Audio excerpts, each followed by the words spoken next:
on for a public hearing. Okay.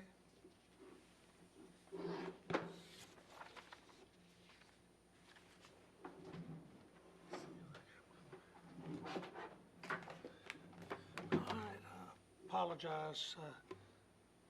You ready, Ms. Simpson? I'd like to call this meeting to the Lancaster County Council to order tonight and welcome everyone here. Glad you could get out with us tonight. And would you please rise and join Councilmember Larry Honeycutt as he leads us in our Pledge of Allegiance, followed by the invocation. Pledge allegiance to the flag of the United States of America and to the republic for which it stands, one nation, under God, indivisible, with liberty and justice for all. Let us pray. Gracious God, we thank you for another beautiful day. We thank you very much for the Easter season that we're celebrating. We thank you for Christ who came for our sins and died on that cross, that we might continue to do what we need to do, and that's worship you. Lord, we thank you for living in Lancaster County. We thank you for the people who live here. They're great people.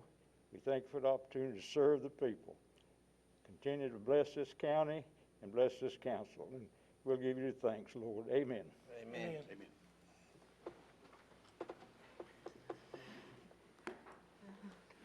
Let's move down to our approval of our agenda this evening. Do I have a motion? So moved. Motion from Mr. McGriff for approval. Second from Mr. Carnes. Any discussion, changes? I think we're ready to vote. All in favor, raise your right hand. We have unanimous approval of our agenda this evening. We now move down to our citizens' comments. What did I do with that paper?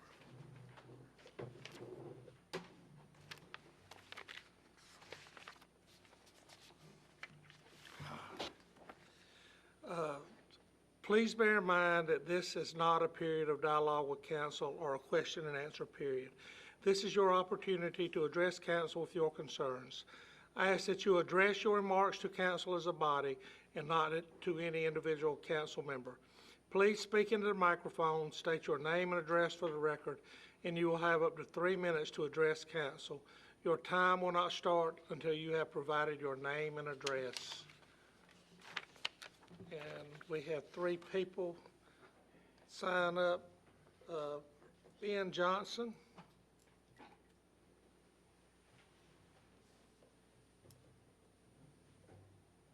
Thank you, Mr. Harper, members of the council. I'm aware that public appearance is discouraged, and I will wear a mask and go as fast as I can.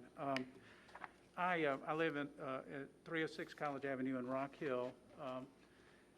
I personally want to, I represent a number of owners and developers and want to personally acknowledge and thank you for the, I know you have a tough job and the diligent way in which you have pursued revenue that's needed to deal with infrastructure from the growth. And I know that you've given it careful attention. And that's all from me personally. And I represent a company called Arlington that has a contract with the Patterson family off of Harrisburg Road. And if I may, our client emailed material to Ms. Simpson. If Ms. Simpson, if I may, I've just printed out his email. You may have already. I have already printed that. And our client has been, it's the privilege to work with the Patterson family, and we have worked with staff, as Mr. Morris says in his email, since September of last year on a mixed-use project. It is a fine project. We just had a neighborhood meeting. There were no comments. It was well attended. There were no negative comments whatsoever about the project itself. You'll hear about Harrisburg Road, but the project itself, there was no comment at all, and we look forward to showing it to you. I will not get to speak to you. God willing, we'll be before you next month, sitting as a committee of the whole about a development agreement on that project, and we wanted to pass along a few comments. there's a tremendous amount of time and expense, as you know, put into a mixed-use master development plan. Our client has spent hundreds of thousands of dollars. We were well aware, because your need for county impact fees was on the radar screen for at least the past year. The school fee, at least over year end, we understood it had been shelved, and I think that was the belief of some members of the county at least. And so our client had not factored in and was not expecting the school impact fee, and was caught by surprise. And we really thought, though, that because a development agreement was required and because projects were still negotiating for impact fees that would be vested, we really understood until recently that that would be possible here. We know that you have to have a window. You need, and we know you'll be considering milestones that people need to reach before they would be exempt from the impact fee altogether. What we would hope is that you would continue to be willing, when we see you in a month, to negotiate a fair amount, given that we started almost a year. This process will take almost a year. We started last September with a meeting, pre-sketch plan meeting. We would have been up with planning a month ago, but partly because of the need for some more work on the plan. But we're well into this, and the client was hundreds of thousands of dollars into this before they realized that they may not be able to negotiate a school impact fee with you. We don't dictate what you do, obviously, but we just hope that you'll keep an open mind and consider that in good faith. Thank you, sir. All right, thank you, Mr. Johnson. Alan Patterson?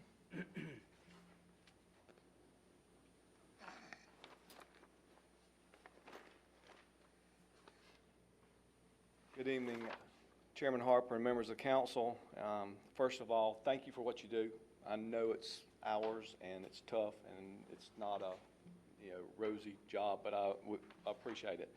My name is Alan Patterson. I live at 206 Niven Road in Lancaster, South Carolina, and I want to speak to you tonight concerning the second reading of Ordinance 2021-1705, impact fees. Impact fees have been a subject of conversation and debate for years in Lancaster County. I'm in favor of growth paying for its fair share. I must admit that in the Upper Panhandle area where I grew up, the horse is out of the gate. At this point, I believe we must find creative ways for existing residents to fund the growth that they created when they moved here, creating the circumstances that my family finds itself in, and that is exiting the area that we've been in for 6 generations. We've been farmers, business owners, property owners, and contributors in Lancaster County for 6 generations. Now, due to the growth in the Upper Panhandle area, it's time for us to sell and move to other areas of Lancaster County. We love Lancaster County. We're in Lancaster County, and we'll be in Lancaster County. My initial thought for you tonight was to tell you about how we've been working in good faith with Arlington, that Ben mentioned earlier, a multifamily developer, since September 2020, and how we want your help to assure that our project is either grandfathered in or we can negotiate a fair way for them to support the growth that they're creating. Arlington's been told since last September that this project wouldn't be affected by the school impact fees. They were aware of the county impact fees or the fee associated with development. But the school impact fee was not even on the table, and now it potentially is. Arlington is a multifamily developer and will be a multifamily owner. That's the primary reason that we're selling to them. They will develop, build, own, and manage the buildings on Patterson Lane that they develop. They will not be here and gone the next day. They will own the buildings, pay the taxes, and manage the residents there. That matters to us because I think that's good for Lancaster County. I will admit that after watching the February 8th council meeting on YouTube, which is very beneficial, by the way, and reading the proposed ordinance that was passed unanimously on the first reading, and reading the proposed ordinance that you will vote on tonight, I'm simply concerned by the differences between the two. The omission of information that you're voting on to approve something that is dramatically different than that in February. I don't understand how that you can vote on something that's that different as a second reading.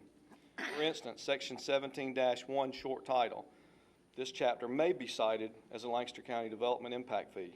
May be cited? Questionable. Section 17-3, the fee schedule.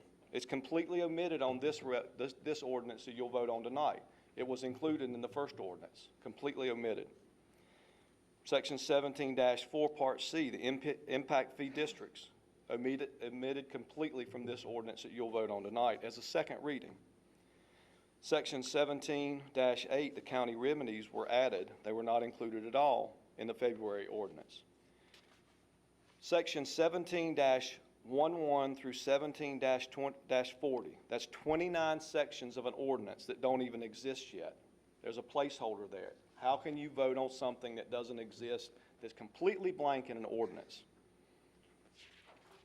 And it's not available for your constituents to see or review before you're voting for the second time on it. In closing, I ask that you explore ways for the folks who created the mess up there to pay for the growth that was created, not just the future, but currently. Also consider, we've been acting in good faith. Arlington's been investing in good faith, several $100,000s to this point, and now a surprise that could absolutely kill it. And it was not even on the table in September when they come and sought guidance from county staff. Secondly, I just ask that you check the process in approving ordinances. Can you approve something unanimously one meeting and then something as a second reading so different for the second reading? Thank you so much again. I do want developers to pay their fair share, but not their unfair share going forward. Thanks so much for your time. Appreciate you. Thank you, Mr. Patterson. Connie Hayes. Good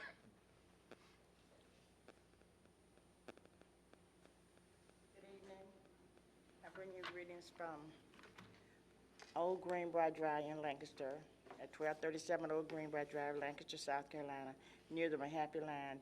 And in behalf of the community, I would like to thank the Lancaster County for what they did. I know we might have been a hassle, but we had so much garbage on in our area that it was unbelievable. So me and some of the crew from my neighborhood, we got together, we went up Mahaffey line, we cleaned Mahaffey line, 18 bags of trash, 3 truckloads. So I got in touch with the county. They did come and pick it up, mattresses, debris from people moving, just putting all kind of stuff in our neighborhood. We had this, I know I shouldn't do it. We had this gentleman to step up to the plate, Mr. William, years ago, and he came out on his own, and I was so touched, I had to award him. I would give him a meal every day, and I gave him a plaque, letting him know that we, as a community, appreciate him for a job well done. And I love him to death for all that he did. He saw the article in the paper last week, and he called me. He says, Miss Hayes, you're still on the ball. I said, I am. I said, because somebody got to do it. But it's our neighborhood, and the only way we can keep our neighborhood clean is to step up to the plate. So we stepped up to the plate, and we got it done. At one time, I know I stretched the truth. I called to the county. Somebody had threw a whole sofa out. I called, and I told them I think it was a coffin. Come see, because a body might be in it. They came and got it. They came and got it, but I had to do it that way in order to get it done. So as of now, Mahaffey line, anybody that want to can come and view it. It was known at one time as Lancaster Nasty, and it's fine. It's not Lancaster Nasty now, it's Lancaster Clean. And I want you to know that we appreciate all that you guys done. A lady from Urban Farm Community lived in Charlotte now. Ms. Bowers, she called me Sunday. She said, I saw the article in the paper, Ms. Hayes, I was going to find you one way or the other. And she treated all of us to a meal, letting us know that even though she's not in Lancaster now, that she appreciates the job that we've done. And I appreciate her for that. So we did get in touch with Palmetto Pride, and they said that they was going to do something to help us because it's danger on the highway. And anybody could come by and hit us. We asked for supplies, but so far so good. We haven't gotten any supplies from the county. But it's dangerous out there. People was blowing, waving, good job. And, you know, God bless, but they wasn't stopping to help us, but that was okay.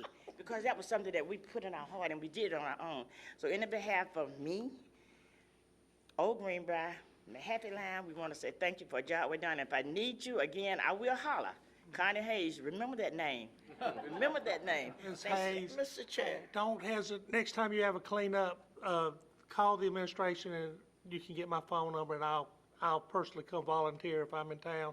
And I'll try to get some of these other ones to come out there.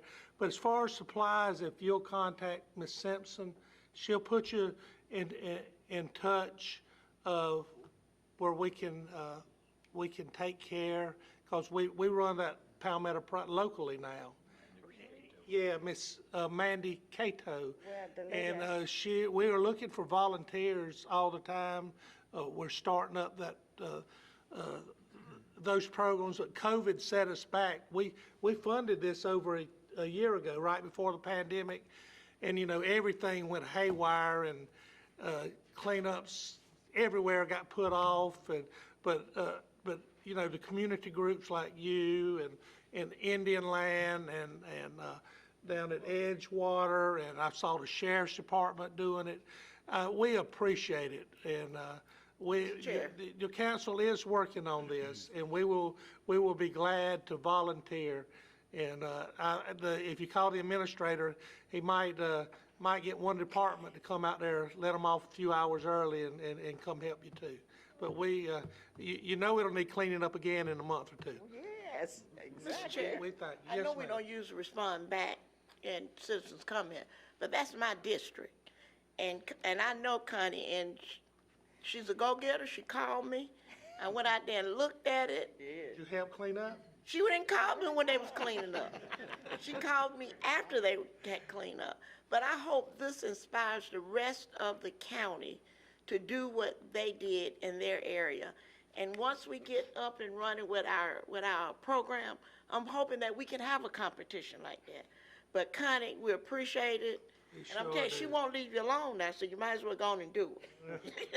I will. I've been back We 4 will. times. And one comment too, you've got a real good gentleman right there Yeah, I beside know you. it. Sir, Mr. Dan. Been helping this community for years. We sure appreciate him too. All else fail, he can. All right. Thank you. And thank y'all for what y'all did. All right, that concludes our citizens' comments this evening. We have that one electronic comment. Okay, go ahead. Mr. Chairman, members of the council, I believe you have at your handout, at your desk, a handout from Mr. William Morris of Arlington Properties. Mr. Johnson already referred to that.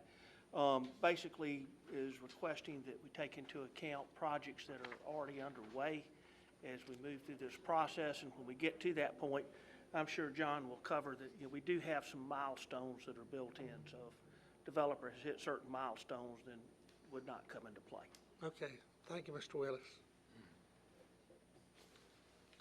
All right, let's move on down to our consent agenda. Do I have a motion? Mr. Chair, I move to approve consent agenda items 6A, 6B, and 6C. Have a motion from Mr. Mostello. That was second. Second from Ms. McGriff, I think I heard. Any discussion? Ready to vote? All in favor, raise your right hand. We have unanimous approval. Let's move down to our non-consent agenda. Item 7A, we have Resolution 1142-R 2021 regarding Accutrex expansion fee in lieu of tax and special revenue credits. Do I have a motion? Motion to approve. Second. Have a motion from Mr. Graham, and who had a second? Second. Mr. Honeycutt. Mr. Gilbert.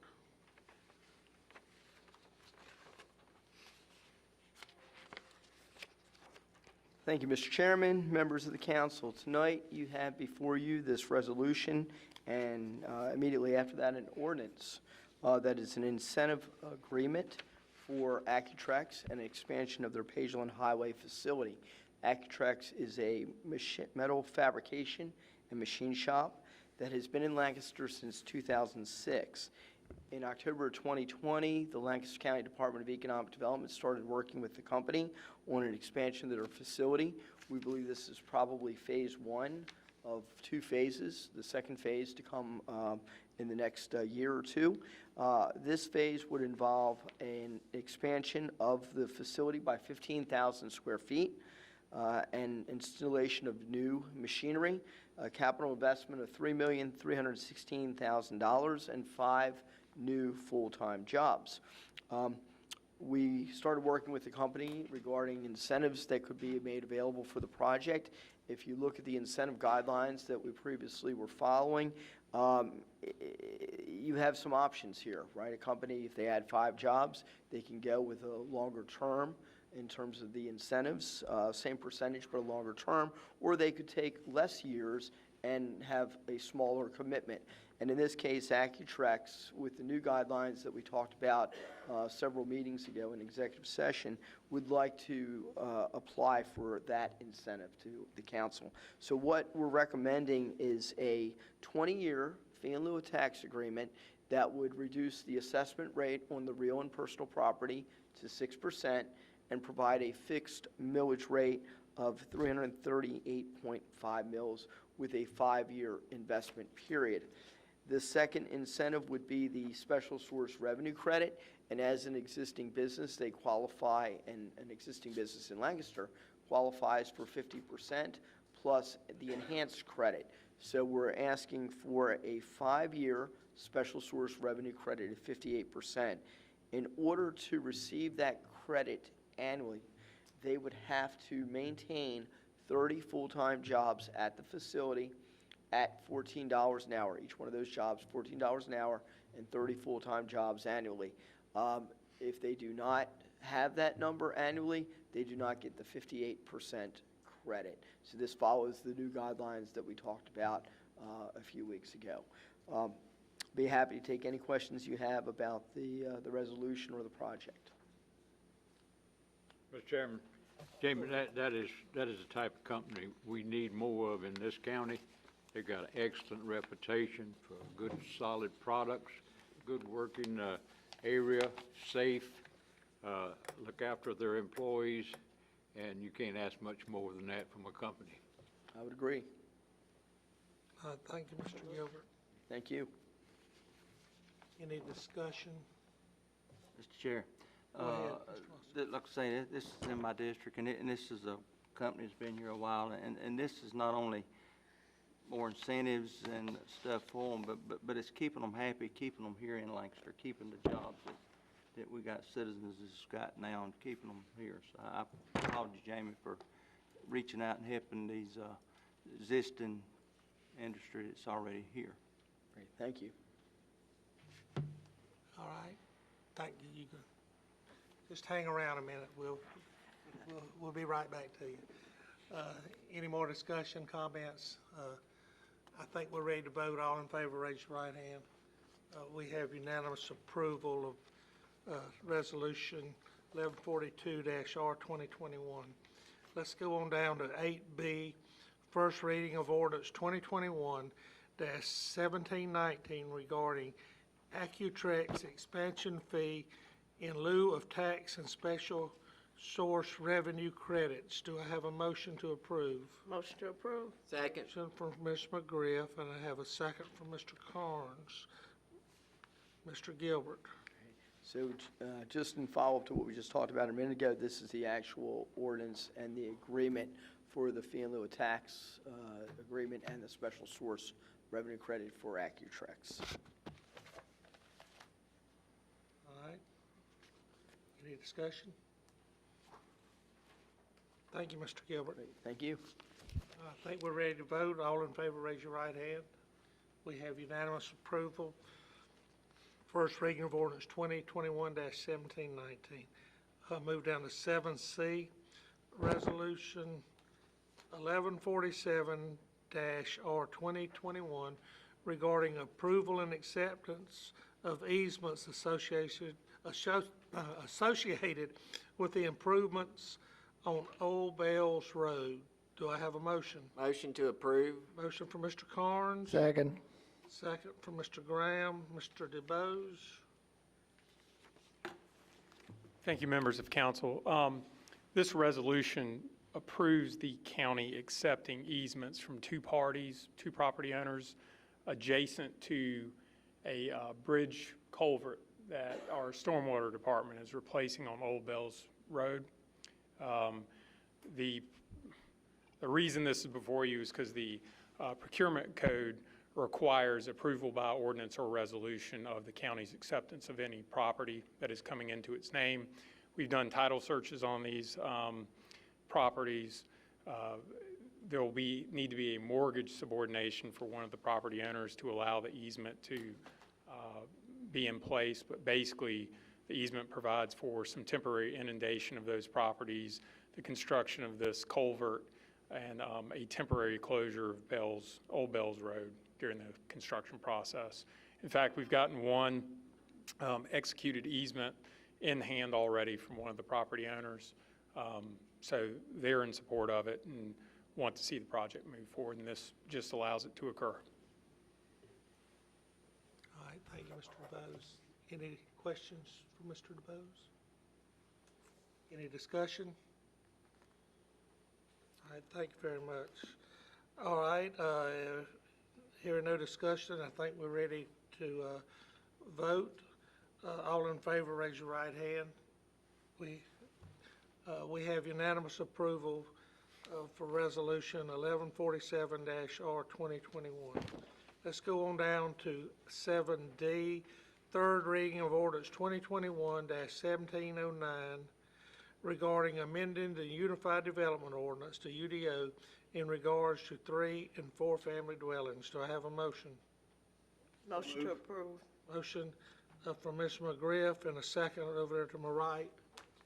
Mr. Blackman. Mr. Burhans?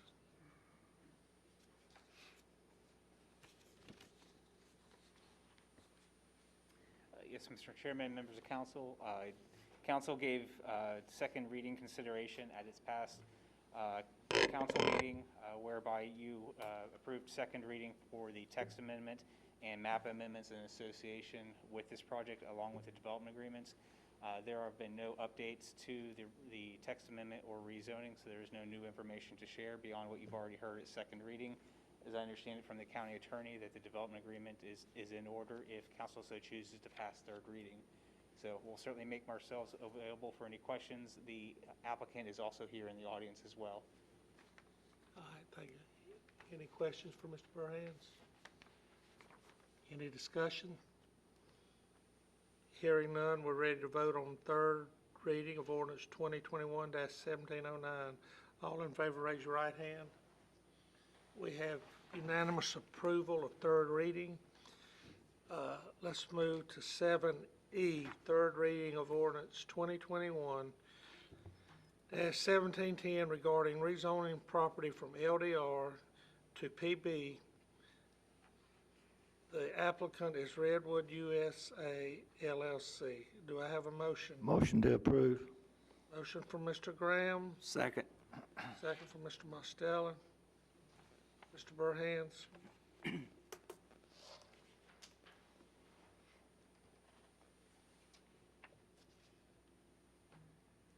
Staff has nothing further to add on this item, but we'll make ourselves available for With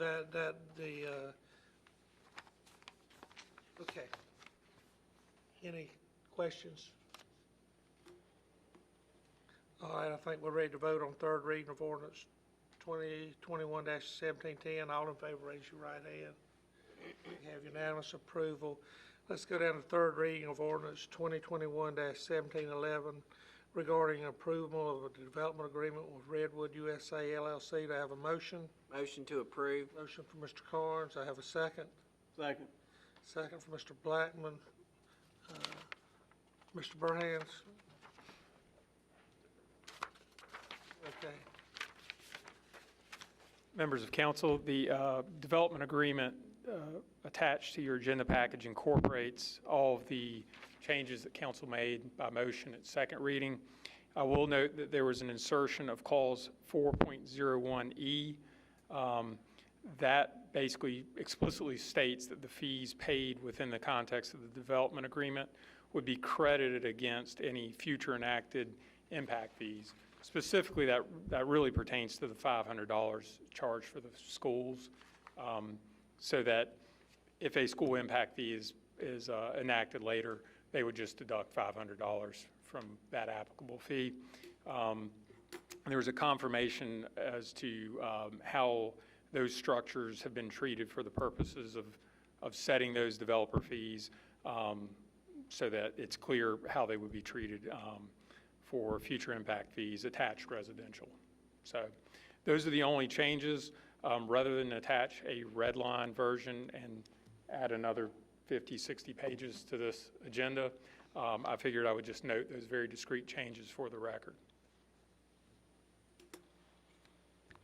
Mr. Chairman, I got a question.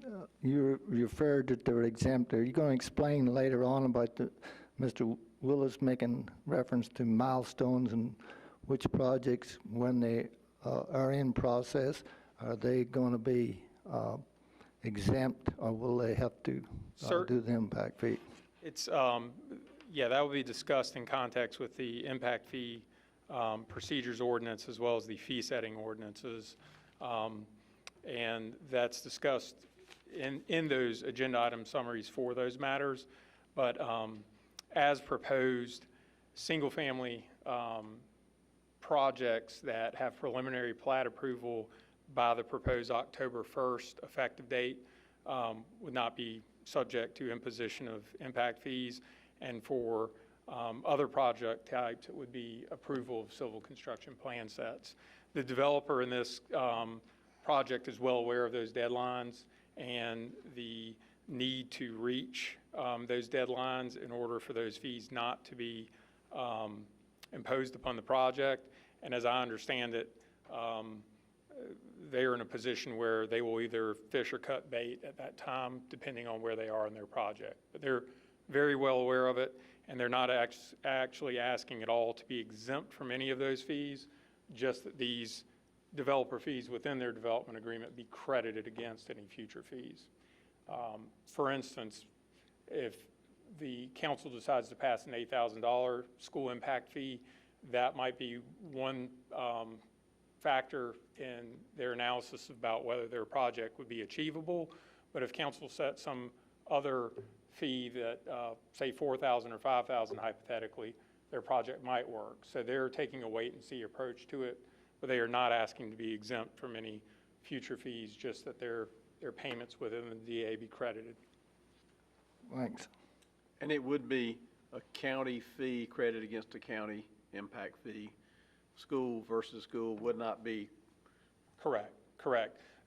Those really, I think, from a legalistic standpoint in the development, the Impact Fee Enabling Act, that fees can only be credited within those specific fee areas that they've been collected.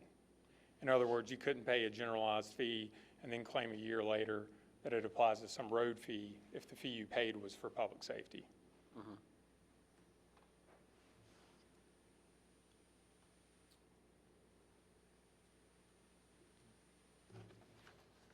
Any more questions?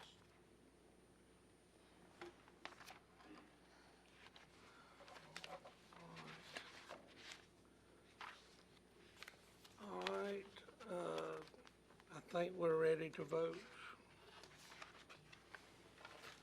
on third reading of ordinance 2021-1711.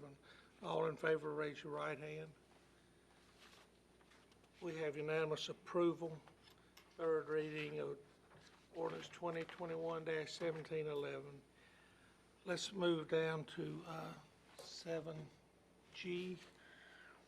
Third reading of ordinance 2021-1718 regarding approving a reciprocal easement agreement between Lancaster County and E&B of Indian Land LLC. Do I have a motion? Motion to approve. Second. Motion from Mr. Graham, a second from Ms. McGriff. Mr. DeBose?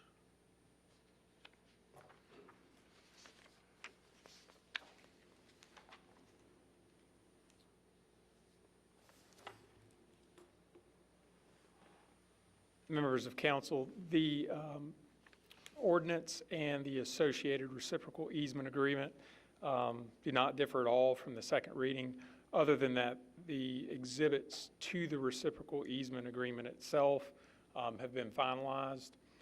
They were finalized maybe the Thursday prior to agenda deadline. The one item I know that Councilman Blackman noted in previous consideration of this was maybe a lack of ability to clearly read the exhibits. I believe Exhibit B to the REA has a shaded utility easement area that makes it a little clearer what is going on. And in fact, I believe that area might have even been shifted from some of the earlier versions that have been circulated during this process.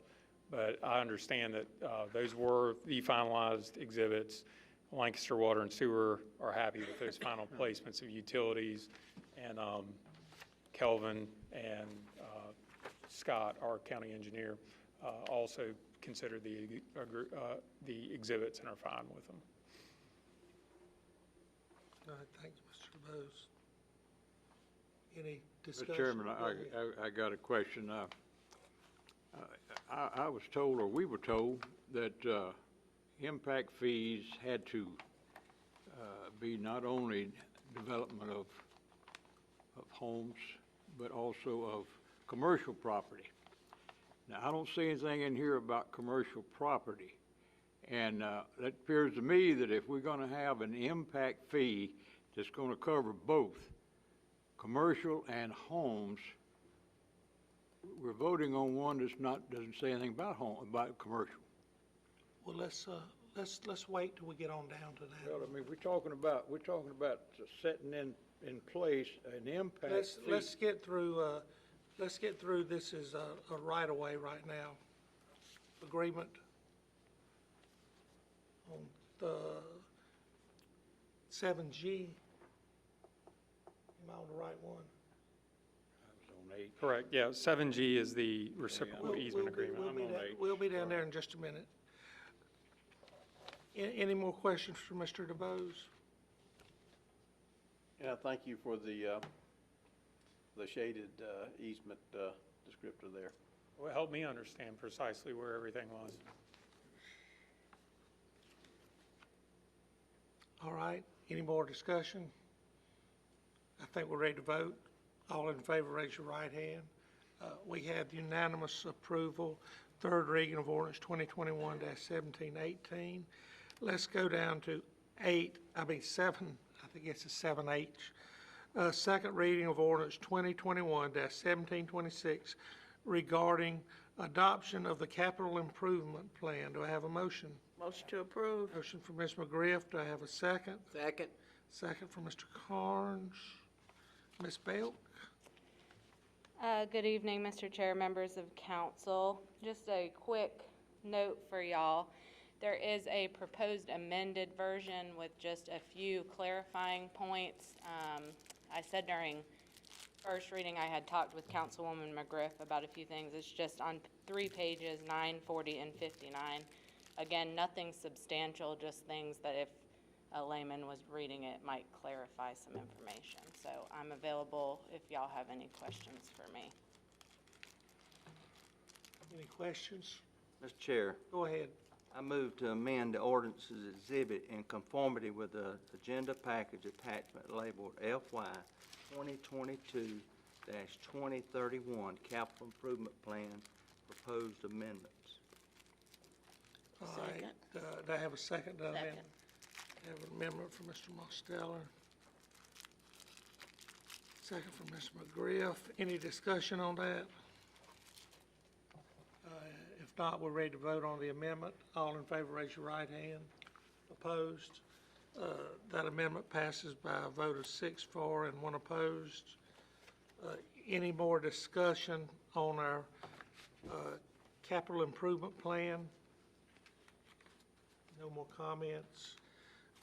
Well, this time then, we're ready to vote on second reading of ordinance 2021-1726 as amended. All in favor, raise your right hand.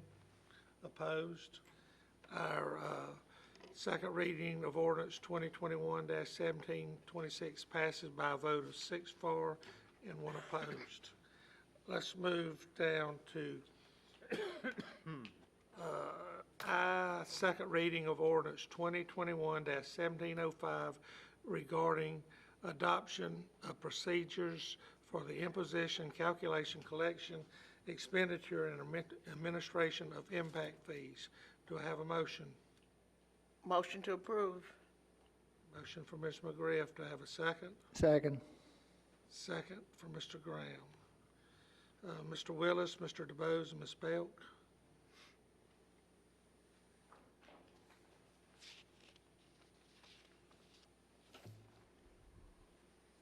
Members of council, I'm aware you already have some questions about this from consideration of prior items.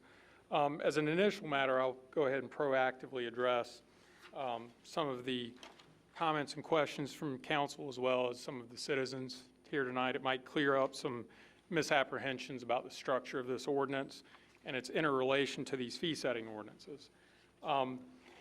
As an initial matter, to address Mr. Honeycutt's concern, those development metrics that are proposed in the second reading version of this procedures ordinance and that are contained in the fee-setting ordinances, which are 1722, 23, 24, and 25, the single-family residential metric is approval of a preliminary plat. The other metric is non-residential or multifamily. So definitionally, non-residential is everything else, inclusive of multifamily. It's listed with it. So for commercial projects, they would need to meet that civil construction plan set approval prior to the proposed October 1, 2021 effective date. And again, those are not in the present ordinance that was passed on first reading. Those are in the proposed second reading version of the ordinance. I will say that the principal changes in this ordinance from the first reading ordinance version is that it codifies the procedures within Chapter 17 of the county code. That allows the county flexibility in considering other impact fees in the future. Basically, this is just, again, y'all's procedures for collection of impact fees, exemptions, appeal processes, et cetera. John, let me stop you there. This is just our procedure regardless of what we decide the fee will be, right? Correct. Okay. Correct. All right, just want to make that clear. So the first reading version of the impact fee ordinance, which is now the procedures ordinance, contained the fee amounts for all the individual fee areas. And it contained the service area map. Those have been broken out and put in fee setting ordinances. That way, if county council decides to amend, say, the EMS fee and change the area that it's collected in, they don't have to wholesale get under the hood and tinker with an ordinance that touches on other fee areas. Each collection area, fire, EMS, Parks and Rec, they can all be altered independent of one another. And also, impact fees from other entities that are placed before you, like the school district, operate under these procedures, but have an independent ordinance that would set their service area and their actual fee amount. County could consider a road fee at a later date if that was its desire. And again, it would be governed by these bedrock procedures, but the actual fee setting ordinance for whatever impact fee is collected could be tailored to the specific needs of that impact fee without, again, getting under the hood of a unified ordinance that sets fees for many different areas and perhaps messing something up or doing something that has an unintended consequence. So to address some of the public concerns I've heard earlier, this procedures ordinance does omit the service area map and the actual fees, but that's completely by design because those are being considered in fee setting ordinances. You'll recall when that was presented for first reading in February, the, I guess, ask from staff and legal was more for input about things to consider, changes for, like the service area map, et cetera, and it was not fully fleshed out at that time. Council did pass it to get the ball rolling, which is why we're here on second reading of that ordinance and these fee-setting ordinances, but it has transmuted and changed a good bit because that original 1705 ordinance, again, is now just a procedures ordinance. Other than what I've said, again, the second reading version presents an effective date of October 1, 2021. And again, it establishes those development milestones that if they are reached, those development projects would not be subject to imposition of a fee. It also inserts the updated CIP date that y'all have considered tonight, as well as the updated impact fee study. I understand that there were some cost of construction data points from Parks and Recreation that were not in the original impact fee study, and it moved the needle just slightly on some of those fees. But they also applied a credit for some bond referendums that had passed for recreation that also moved the needle a little bit. So it references that updated impact fee study that has all of the current data in it.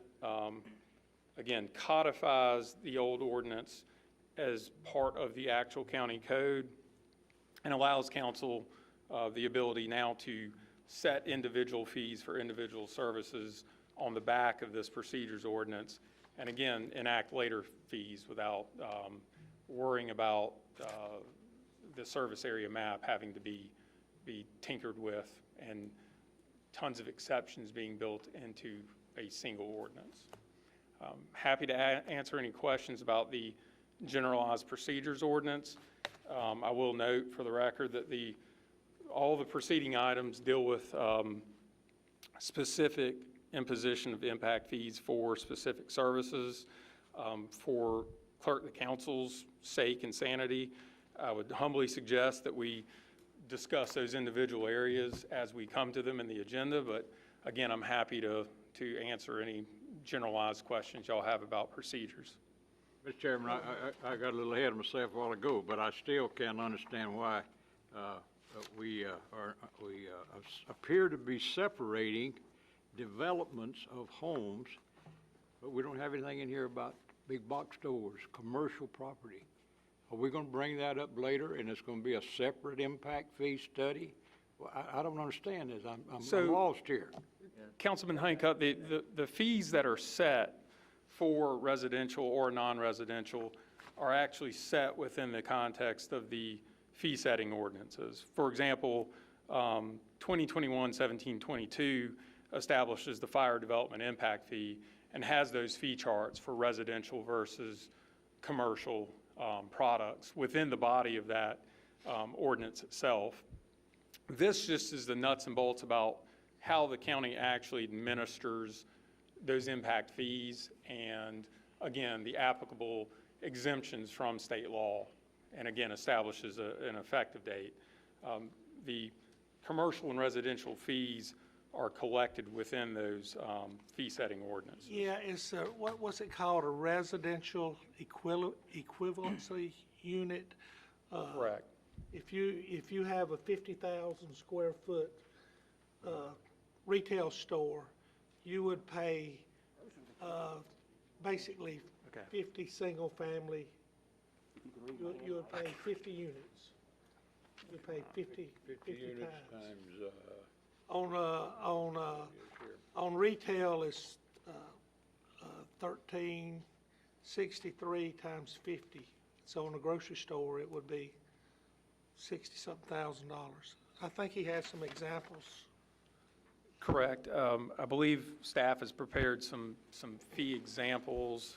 On the Aldi grocery store, yeah. Yeah, and they are, I think, as well as the impact fee study, I think they are on the back of the procedures ordinance, but they are page at least 561 in my hard copy version of this agenda package. I'll note for the record that under the impact fee ordinance, there are various categories single-family attached, single-family detached, multifamily, you've got retail, office, et cetera, et cetera. But the chair is correct that for the non-residential, there's basically a metric that is based on square footage, residential equivalency unit. And there would be no impact fee on commercial on the recreation. No, so recreation is charged residential only. Only. Same as the school School would be fee. if council were to get to that point. But all the others, the public safety are on all categories. Mr. Chair, I got a comment. Go ahead, Mr. Costello. I've been thinking about this for a while since we've come up, been looking at this, and some has asked me, you know, why I'm voting against and stuff, but basically, I can't support these impact fees because it's going to kill our new commercial growth. Restaurants is struggling. Our online buying is killing our retail stores. Nobody's going to come in and build when they've got several hundred, or maybe some of these big ticket items, you know, it's going to change their mind. They're going to go somewhere else, maybe to the neighboring county. We're going to push them to Chester. We're going to push them somewhere else. And I just got housing, our commercial don't impact. They pay more.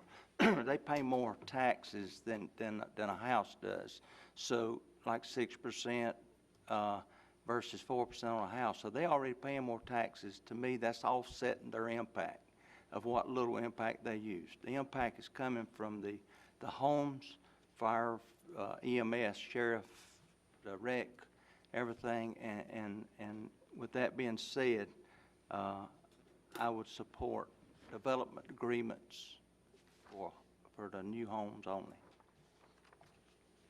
You know, I agree with Billy. I wish it was the way that the state law would not require us to give the commercial developers a waiver. So, you know, what we do for one, we got to do for all, and I think that's what putting us in a position that will benefit one and not the other. So it's just kind of hard to make a decision. Mr. Graham, looks like you want to. Well, I might take a different view. When you talk about restaurants are going to base their location on demographics. They're not going to go to Chester. They're going to want to locate where the business is, and they may pay more. There has to be a way to pay for growth. We can't have all this growth going on and not have a mechanism somewhere to collect fees to pay for the infrastructure. Because I have already said this in several council meetings, the end result, and one of the talkers talked about creative ways. Well, the creative way the government does it is they come up with bonds. And we're all going to have to pay a bond. Everybody in Lancaster County will have to pay a bond. So I'm not thrilled about the impact on businesses, but I do believe we must collect the impact. I have an issue with development agreements. Development agreements are backroom deals. The developer is asking for something that we are going to end up with less than desirable developments. So I'm not entirely in favor of development agreements. And we have noticed that the last couple of development agreements that have come through, the developer has willingly paid the impact fee. Now, the school impact fee is a different story, but the county impact fee, they have pretty much said, hey, yeah, we'll pay that. It's not stopping them coming in here. You know, to comment on what Mr. Graham said, the only way you make a development agreement a backroom deal is you discuss it in the back room. But if we're going to discuss development agreements, we're going to discuss it in the open. I don't even want to think that we would do backroom deals or discussions. Either way, whether it's an impact fee or a development agreement, it will be discussed in open, and the public would have an opportunity to speak. I believe we discussed one in executive session. I think Go ahead, Mr. Barnes. And I want to try to interpret Mr. Graham's comments, but I think what Mr. Graham's saying is that when we do a development fee, it's typically done because the developer wants additional housing units or some favor, if you want to put it that, to pay for the fees. With the impact fees, you're giving it across the board to everybody. Everybody's getting treated equal at that point in time. If we could only do it for housing, 100%, I would agree. But it's going to affect not only housing, but commercial, and that's what I'm talking about.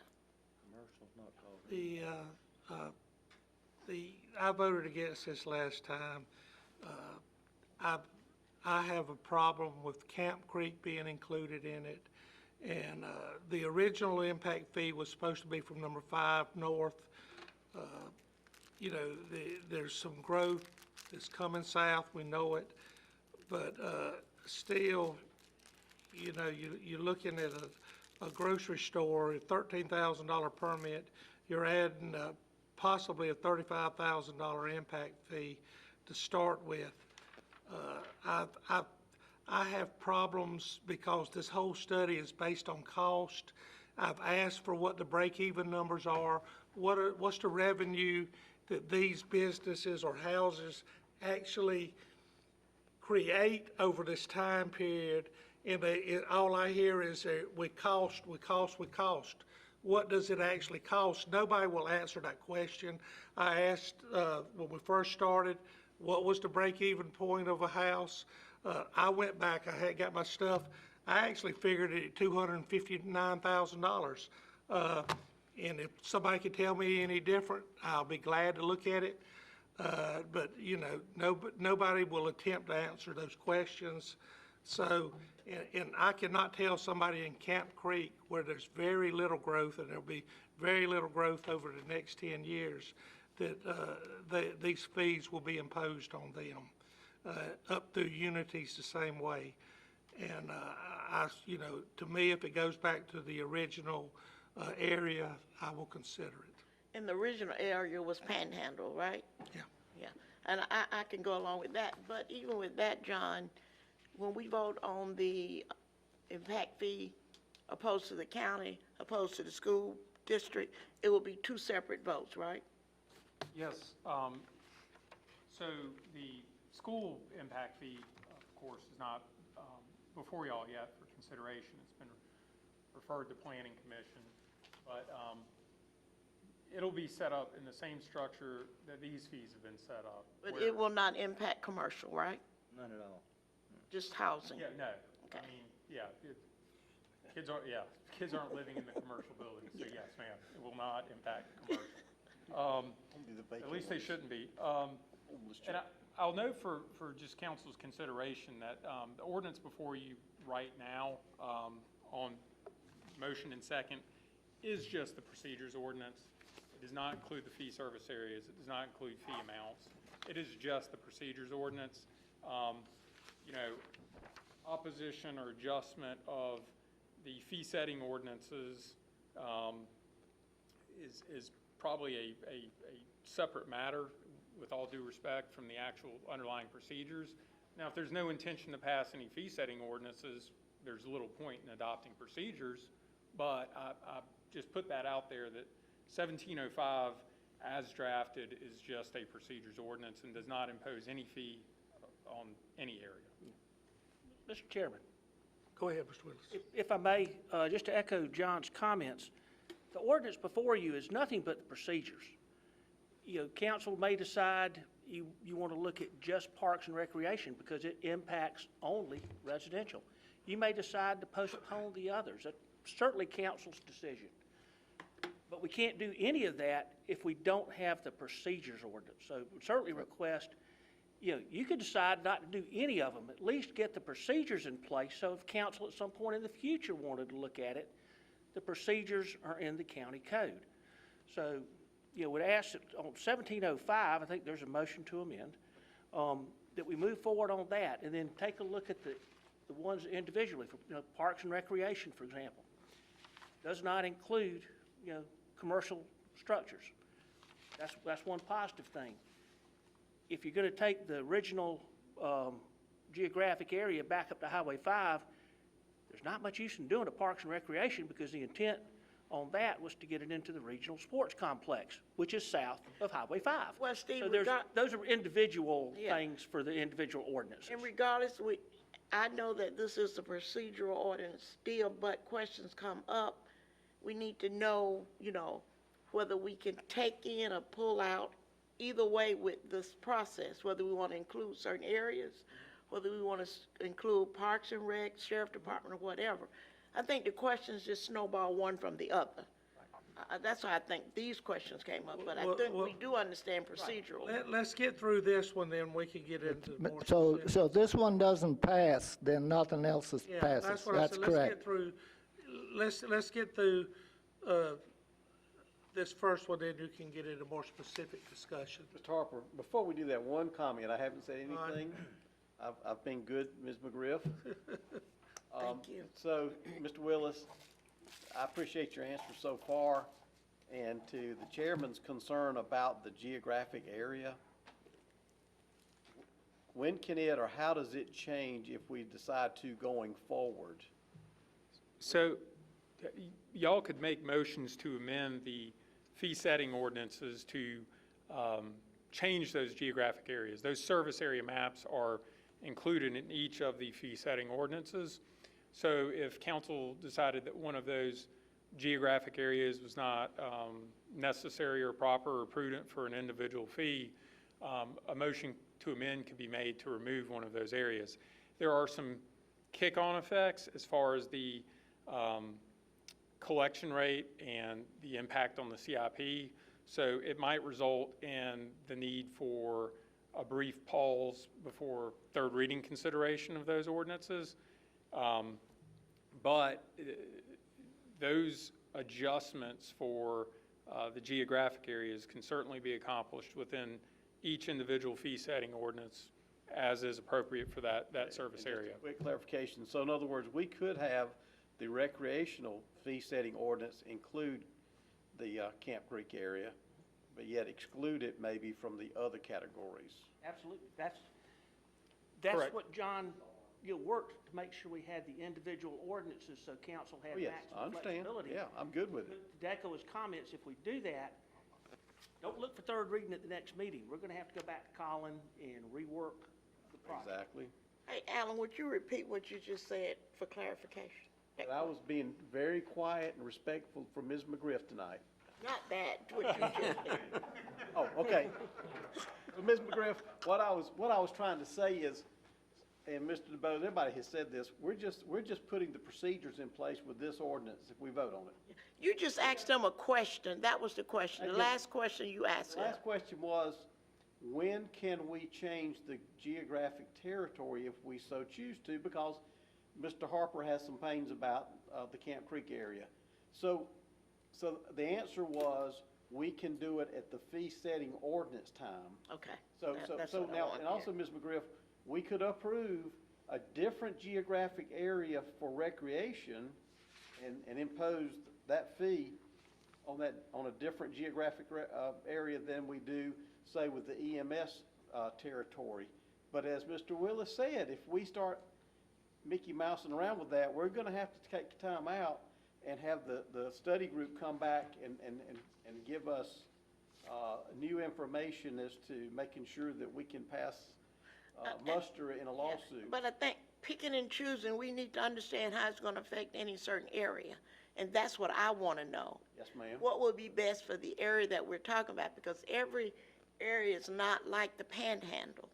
We don't wanna put a stress on an area that is not having the growth that Indian Land has had. I understand, and that's, I think, part of Mr. Harper's problem, and I just wanted to make sure we all knew how we could do that, and that's mechanically how we would do it. Correct. I mean, Appreciate you explaining that, Mr. Black.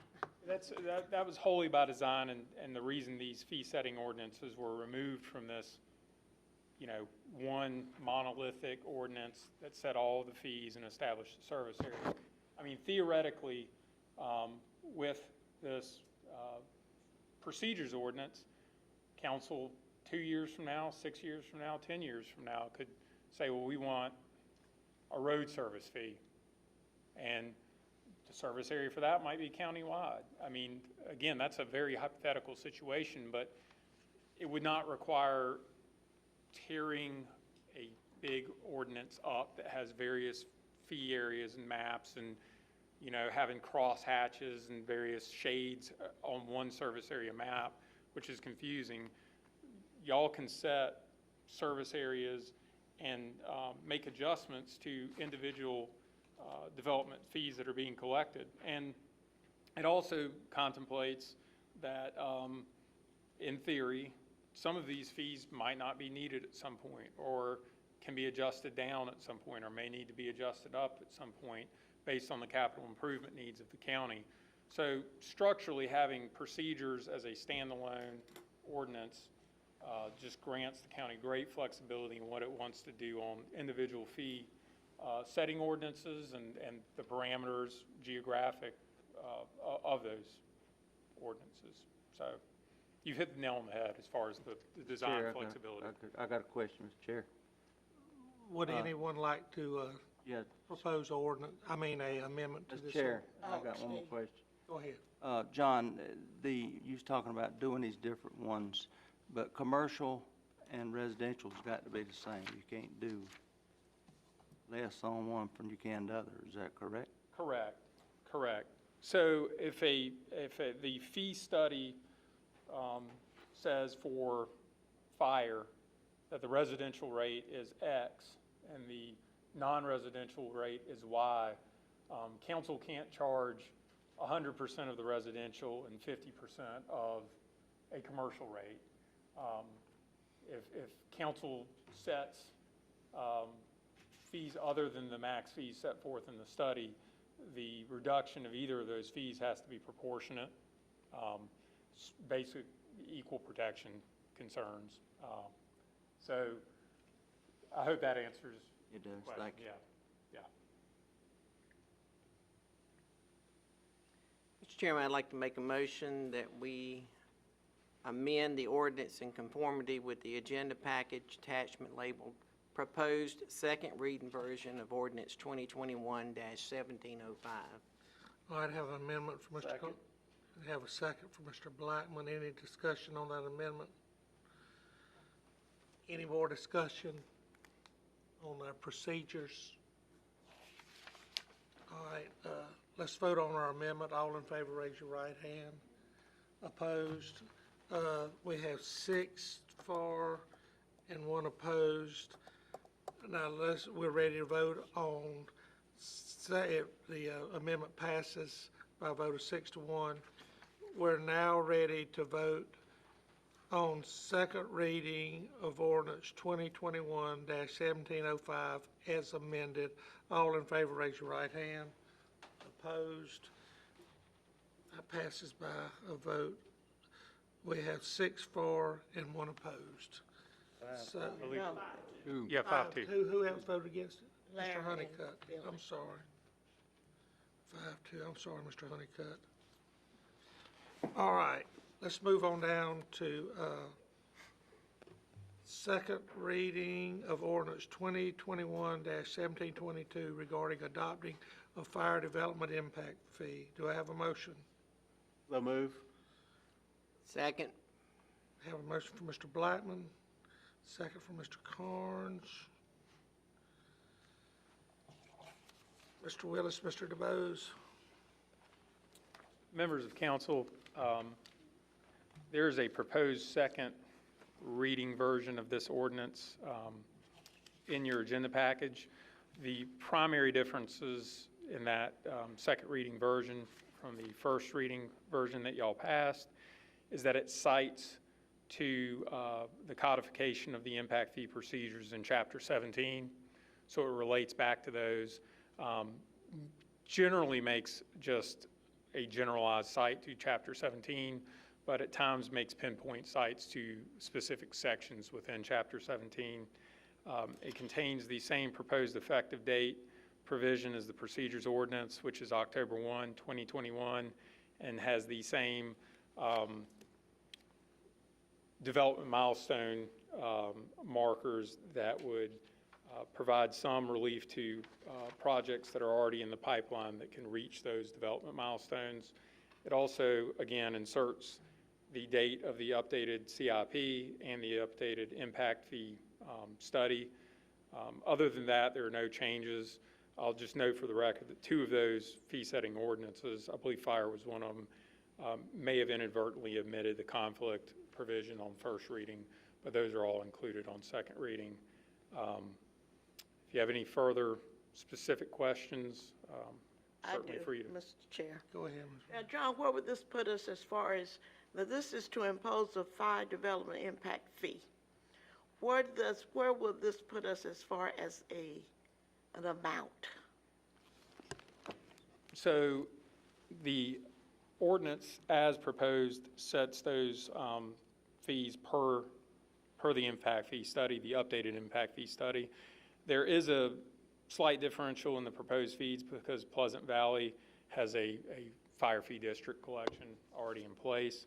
But for the greater Panhandle, under the fire fee ordinance, single-family detached is $1,184, single-family attached is $1,006, multifamily is $841. The Pleasant Valley amounts for residential are slightly less due to the already collected fees. And then for non-residential development impact fees, retail is $1,478, office is $502, industrial is $255, warehouse is $90, healthcare is $552, and institutional is $1,005.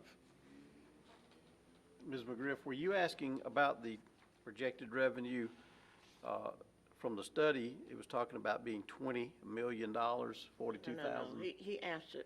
Okay. And again, I will say there are similar slightly diminished amounts collected for the Pleasant Valley for those non-residential development types per the 1,000 square foot residential equivalent unit that the chair mentioned earlier in our discussions. Now, we're voting on each area differently. I mean, each section, right? Whether it's the fire development district and other fees that we've got to pay, or whether we vote on like the sheriff department. Correct, Yeah. correct. And for everyone's edification, the fee setting ordinances mirror one another in structure. The service area is set forth in section 2 of each ordinance. And again, right now, they all contain the same service area. The principal difference in the fire versus the other fee setting ordinances is there is this Pleasant Valley adjustment. And again, the administrator mentioned it earlier, but for Parks and Rec, you don't have commercial paying that. And would note, this is the most expensive because you're looking at fire stations, which are more expensive than anything else we're looking at. How is, you know, most of our fire stations are owned by the departments. What kind of issues are we gonna have when we start building county-owned state? Will these stations be owned to belong to the county, or would they belong to they will belong to the fire departments, won't they? Or how does that work? I can tell you what I believe. I would need to ask. I think this is going to be like Pleasant Valley when we had the bond for that. Lancaster County actually owns the Pleasant Valley Fire Station, Main Station 14. However, we have a memorandum of understanding with Pleasant Valley Fire Department. It's your station. Y'all take care of it, run it just like you would anything else. Because these are going to be funded with public money, I'm presuming it's going to be in the same situation.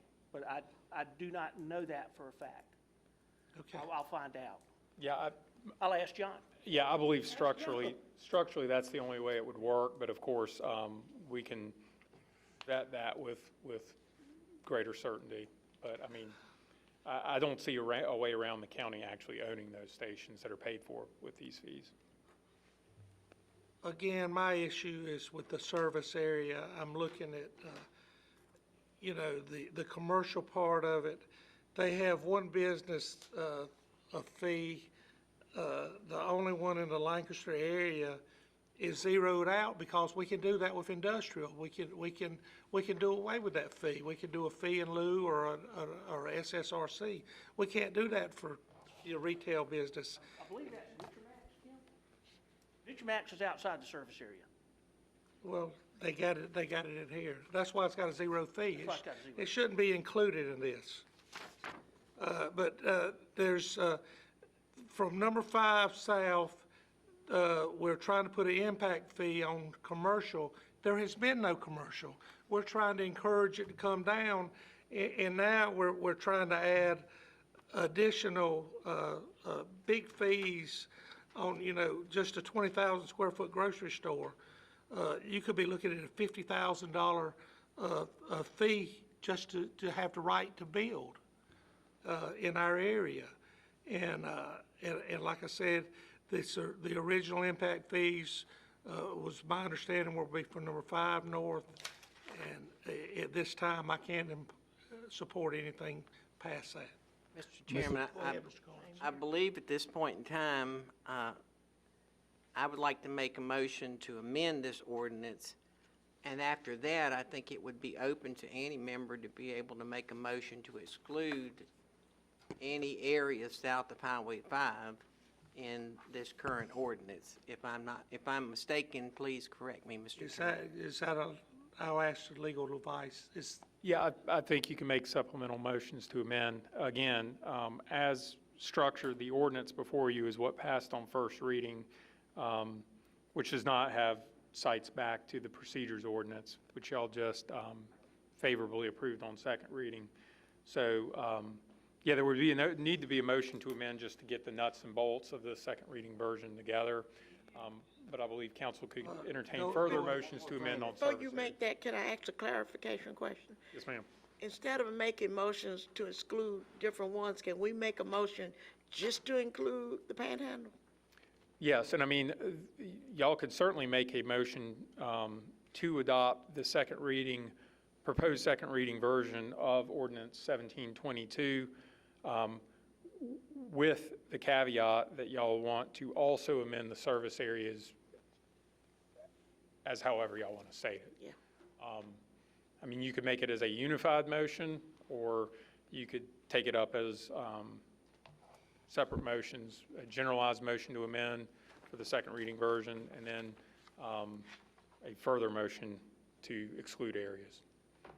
I think if you're going to make a motion, that you need to be more specific of the boundaries of the motion, at least the southern boundary, because when you look at the map of Lancaster County, basically the Panhandle is anything north of that big section in the county, so that's all considered the Panhandle. So you need to be specific if you're going to make that motion to say it's north of Highway 5 or wherever you want to draw the line in. And I'm okay with that, but in order for me to be comfortable in voting, it's gotta be north of 5 or north of whatever specific area. So it will not impact those areas that's not growing, and that we're gonna put a fee on an area that has no growth. And then if the rec fee, it will just have to be redirected to projects north of number 5. Would that have to be, the CIP would have to be? Yes, sir. If I could.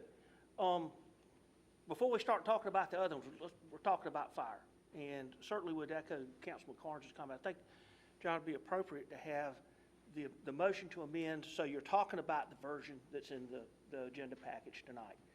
We get that done, and then at that point, council could look at amending the service area. Since it's on this particular one, because it's generated off fire districts rather than Highway 5, I would recommend you say, we're going to include Pleasant Valley, Indian Land, Van Wyck, Shiloh, Zion, Riverside, Camp Creek if you want to. But do it by fire districts, because Van Wyck Fire District covers both sides of Highway 5. Yeah, and there is a big that is a high-growth area with 2,000 houses going in there. In which area, Terry? South of 5. Well, that's The Roslyn is a little bit in Shiloh, Zion, mostly in Riverside, but, they're already well on the way, so that's probably not good. But if something else came along with Roslyn. Yeah, I was going to say, But would ask, please let, if y'all would consider Councilman Carnes' motion, so we're talking about this one. And then, whatever districts y'all want to include, make a motion, first side to 4 wins. Mr. Chairman, I move to amend, I just want you, before you make the motion, would you just tell us what you're gonna do? I'm confused.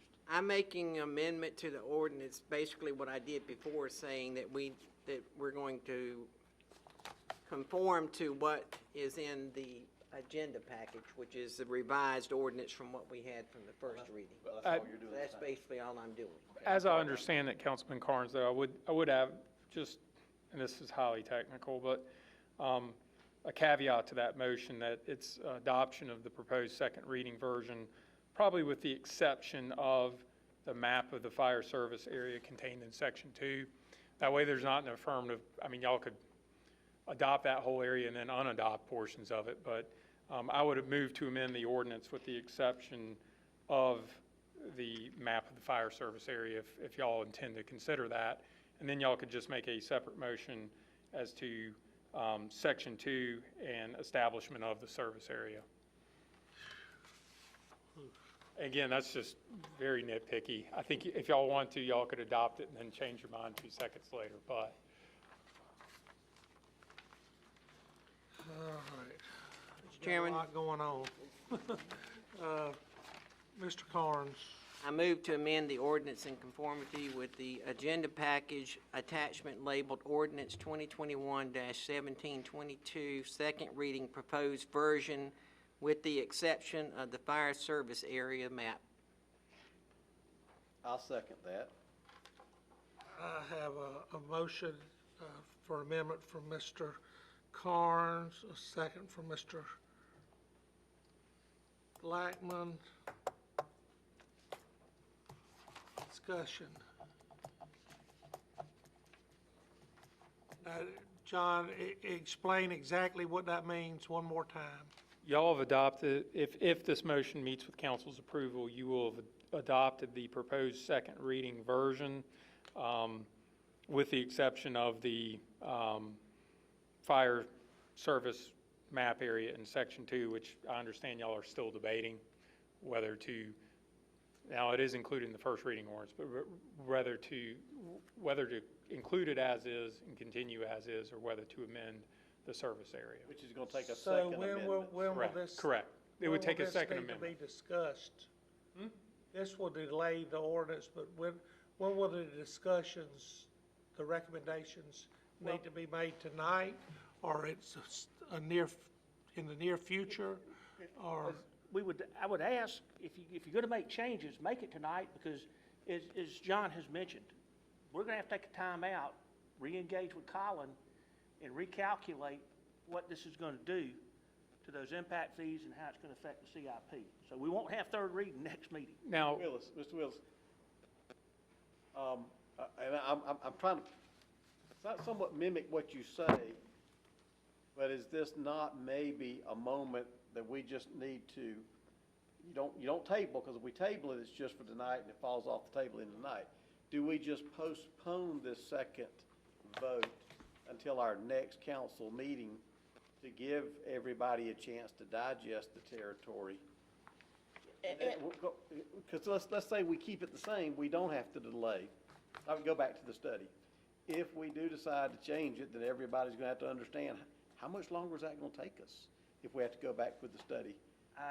We'd have to 2 engage months? with Colin to find out. And I agree with Alan, if we're gonna make changes and do it tonight, we need to understand what we're doing. And in order to do that, we gotta think about it. I hate to do something, on the spur, and we make a mistake, or we don't, we're not doing what we need to do. Even with the CIP, if we need to make changes in that document is set up for changes. It's set up, it's just a roadmap. We have to change it. But right now, I'm agreeing with my friend over there, Alan.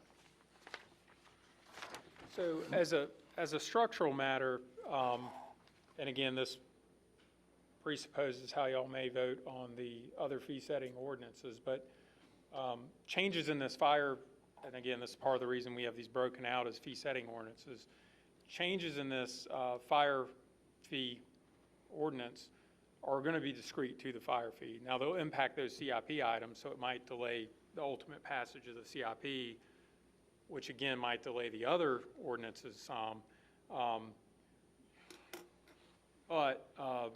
Yeah, I think if council wishes to kind of digest the fire fee area and any of the other areas and the other ordinances, a motion to defer perhaps a second reading to a certain date may be appropriate, or you could pass the ordinance on second reading with the map as is and make those changes on the third reading of the ordinance. That's at council's discretion as to how y'all want to proceed, and basically how much time will be built into this process. And again, how much wiggle room y'all have for perhaps even further amendments. If you pass second reading tonight, you've got one more shot for what that's worth. If we pass second reading tonight, are we putting third reading in 2 weeks? Not, if we make any changes, it's going to be No, but probably months. What Mr. DeBose is saying is, you know, we could just pass it as is right now and make changes at the third reading. And I'm just saying, when will third reading come? In 2 Correct. weeks? Because if it does, that's all the time we got, people. Great. Third reading would not have to be at consecutive meetings. I mean, we've seen that with any ordinance really, but 1705 passed first reading in February. It was before y'all for second reading tonight, or was before you for second reading tonight. So council could defer it to a date certain. If council deferred it to a date certain and the information had still not fleshed out or satisfactory, the council could defer third reading to another date certain.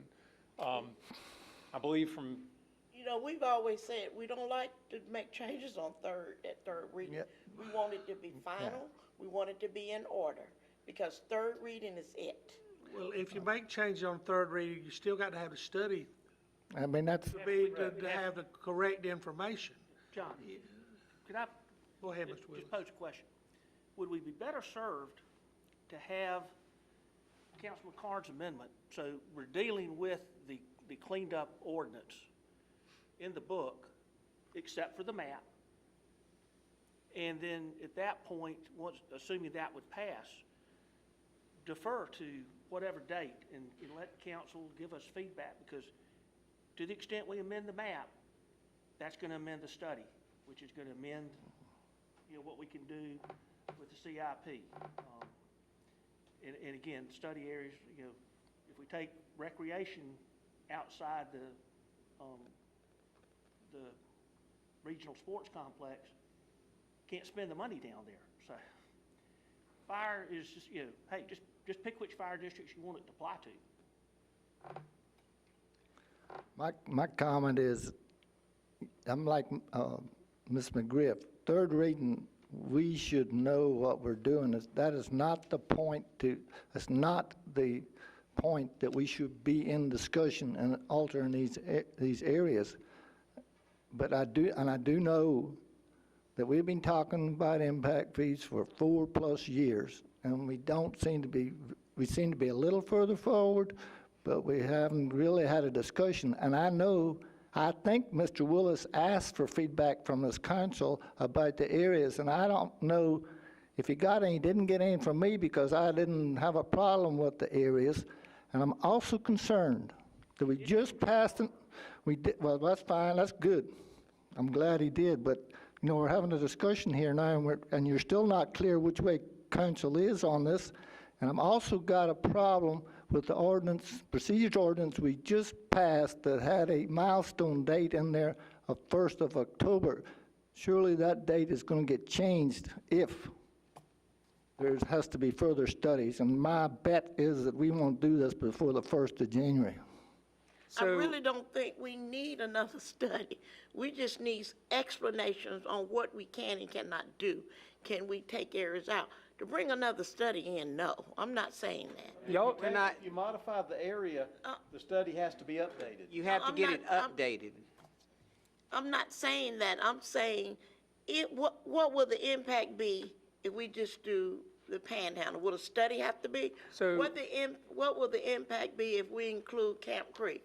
What would the impact be if we include the other areas? Do we have to go back and do a study? And Colin has to update the study. He doesn't have to do another. They have the It's gotta be information, they would Yeah. have to, Updating and doing the study is different.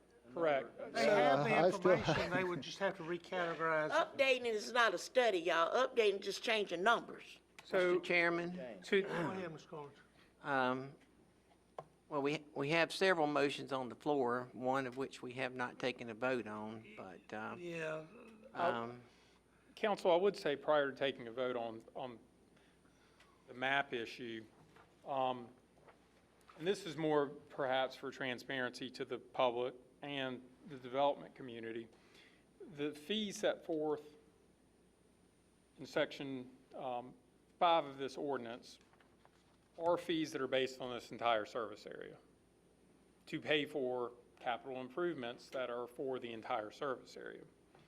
So as we've had this discussion and I'm up here thinking about this ordinance, if y'all's intention is to modify the service area map, it's necessarily going to cause adjustments to these fee numbers.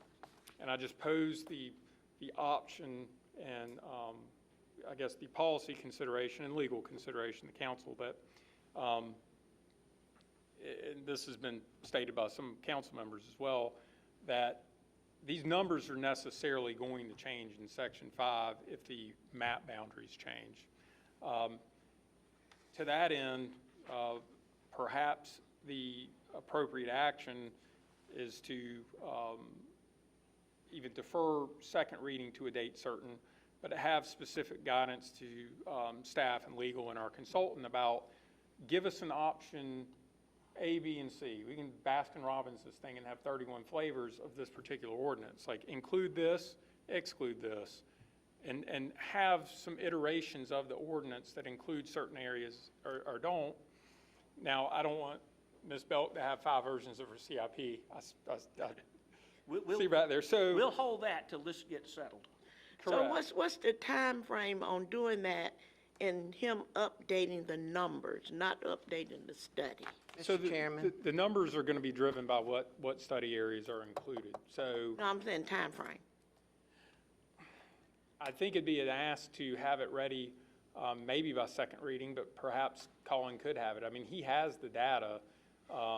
Again, there's an interplay with the CIP, and if certain areas are removed, certain CIP items can't be paid for with impact fees. Probably the first meeting in May might be reasonable. I don't know that the 26th is a reasonable deadline for it. Remember, the question was asked when we were looking at the CIP is, what if the impact fees are not passed? And the question was, at that point, we'll have to update the CIP. That question was answered. So we knew potentially that it could happen because the question was asked. Mr. Chairman, Orange, go ahead. I make a motion that we defer this matter until the next council meeting. At that point in time, we can have timelines, other information on this that, instead of us sitting here going, what if, what for, possible. If we defer this to the next council meeting, then we can have that information of how long it's going to take to update the study and, you know, what areas that we'd like to consider having it put into the ordinance. I second With that with all motion. due respect, though, we've got a major motion on the floor with a secondary amendment that we've got to dispose of Yeah, before do- we take another. Correct. Mr. DeBose, what procedure? Those council members that made the ordinance and received the seconds could withdraw their motions and withdraw their seconds of those pending motions. Mr. Chairman, I withdraw my motion to amend ordinance 2021-1722. And I think I seconded it. You so second, I- Mr. Blackman. So I'll withdraw my second. We had you made a motion for ordinance 2021-1722. Do you withdraw it? Yes, sir. Mr. Blackman made it and you seconded it. Well, that was a starting ordinance. Yeah, we need to got- So I'll withdraw it, yes. yeah, is there any other motions that were all. amendments? That's all that was on. That's all we had. So we're back to step one now. Second Mr. Carnes' motion. All right, we have a motion for Mr. Carnes to defer, a second for Mr. Honeycutt. Discussion? Mr. Chairman, I do not feel comfortable with this because I just don't think I understand it enough.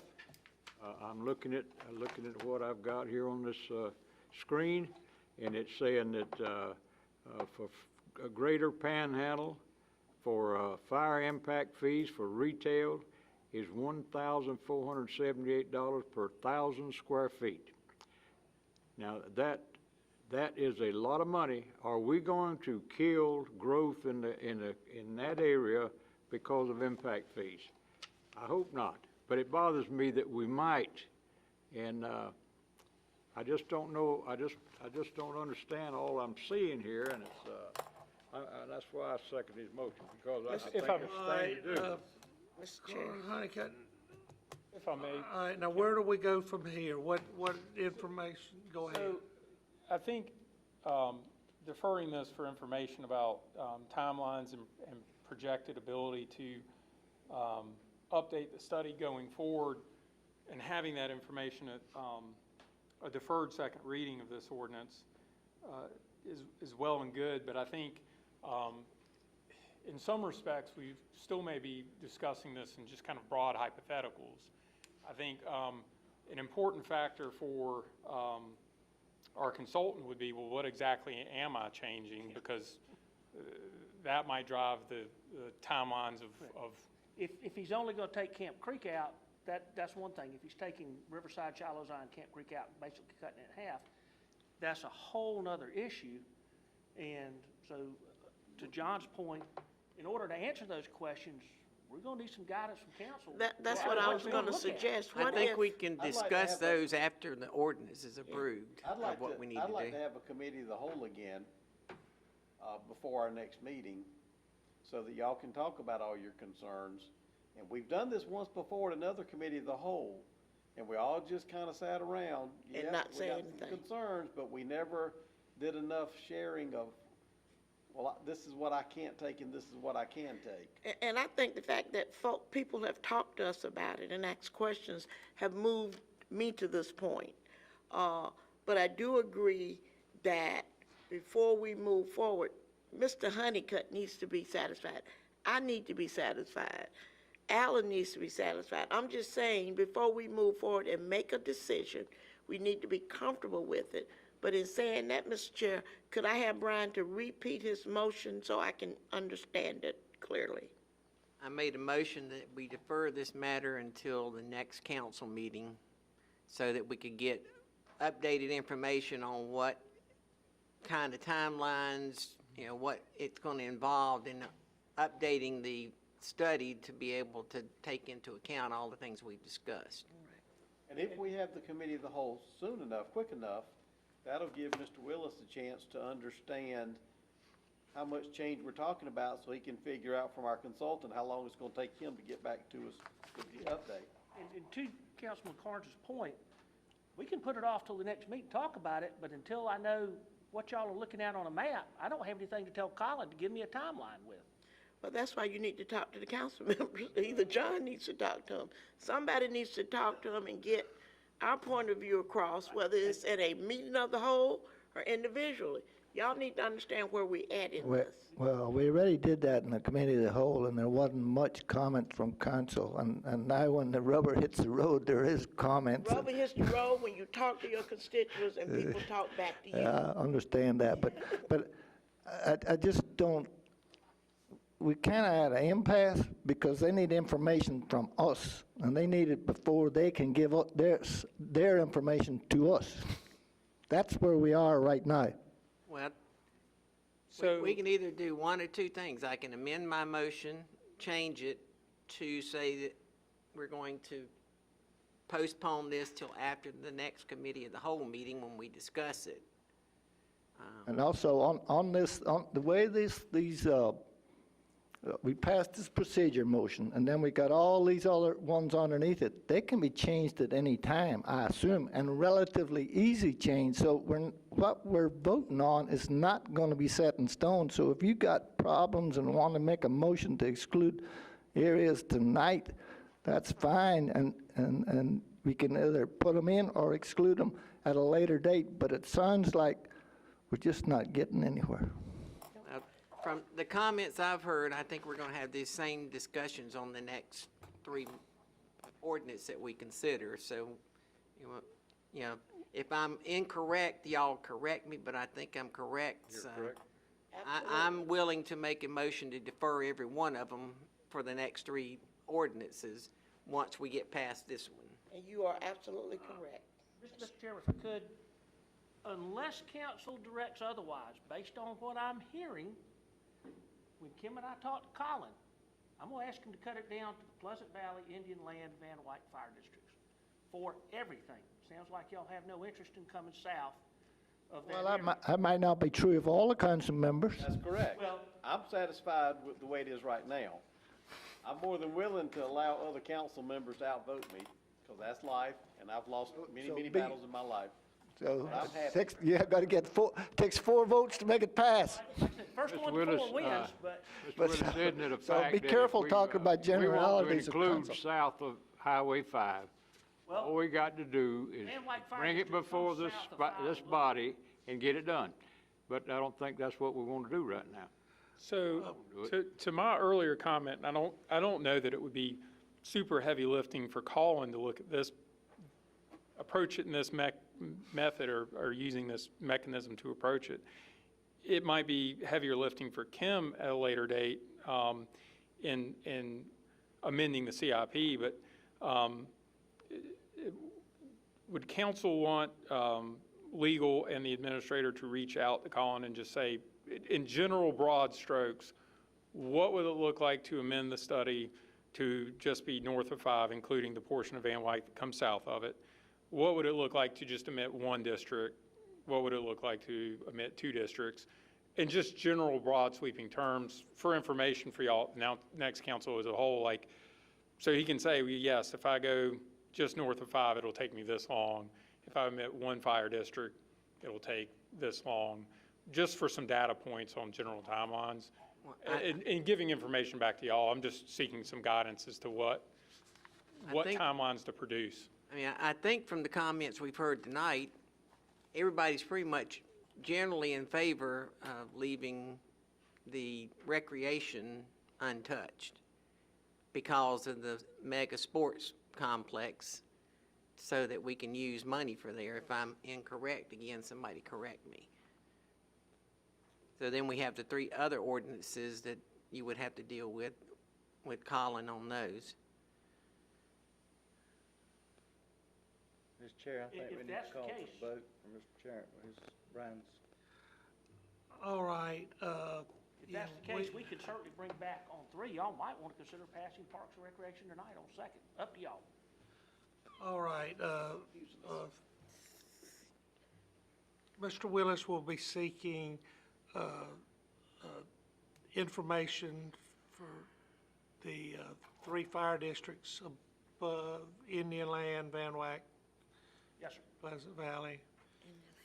And we have a motion from Mr. Carnes to defer, second from Mr. Honeycutt.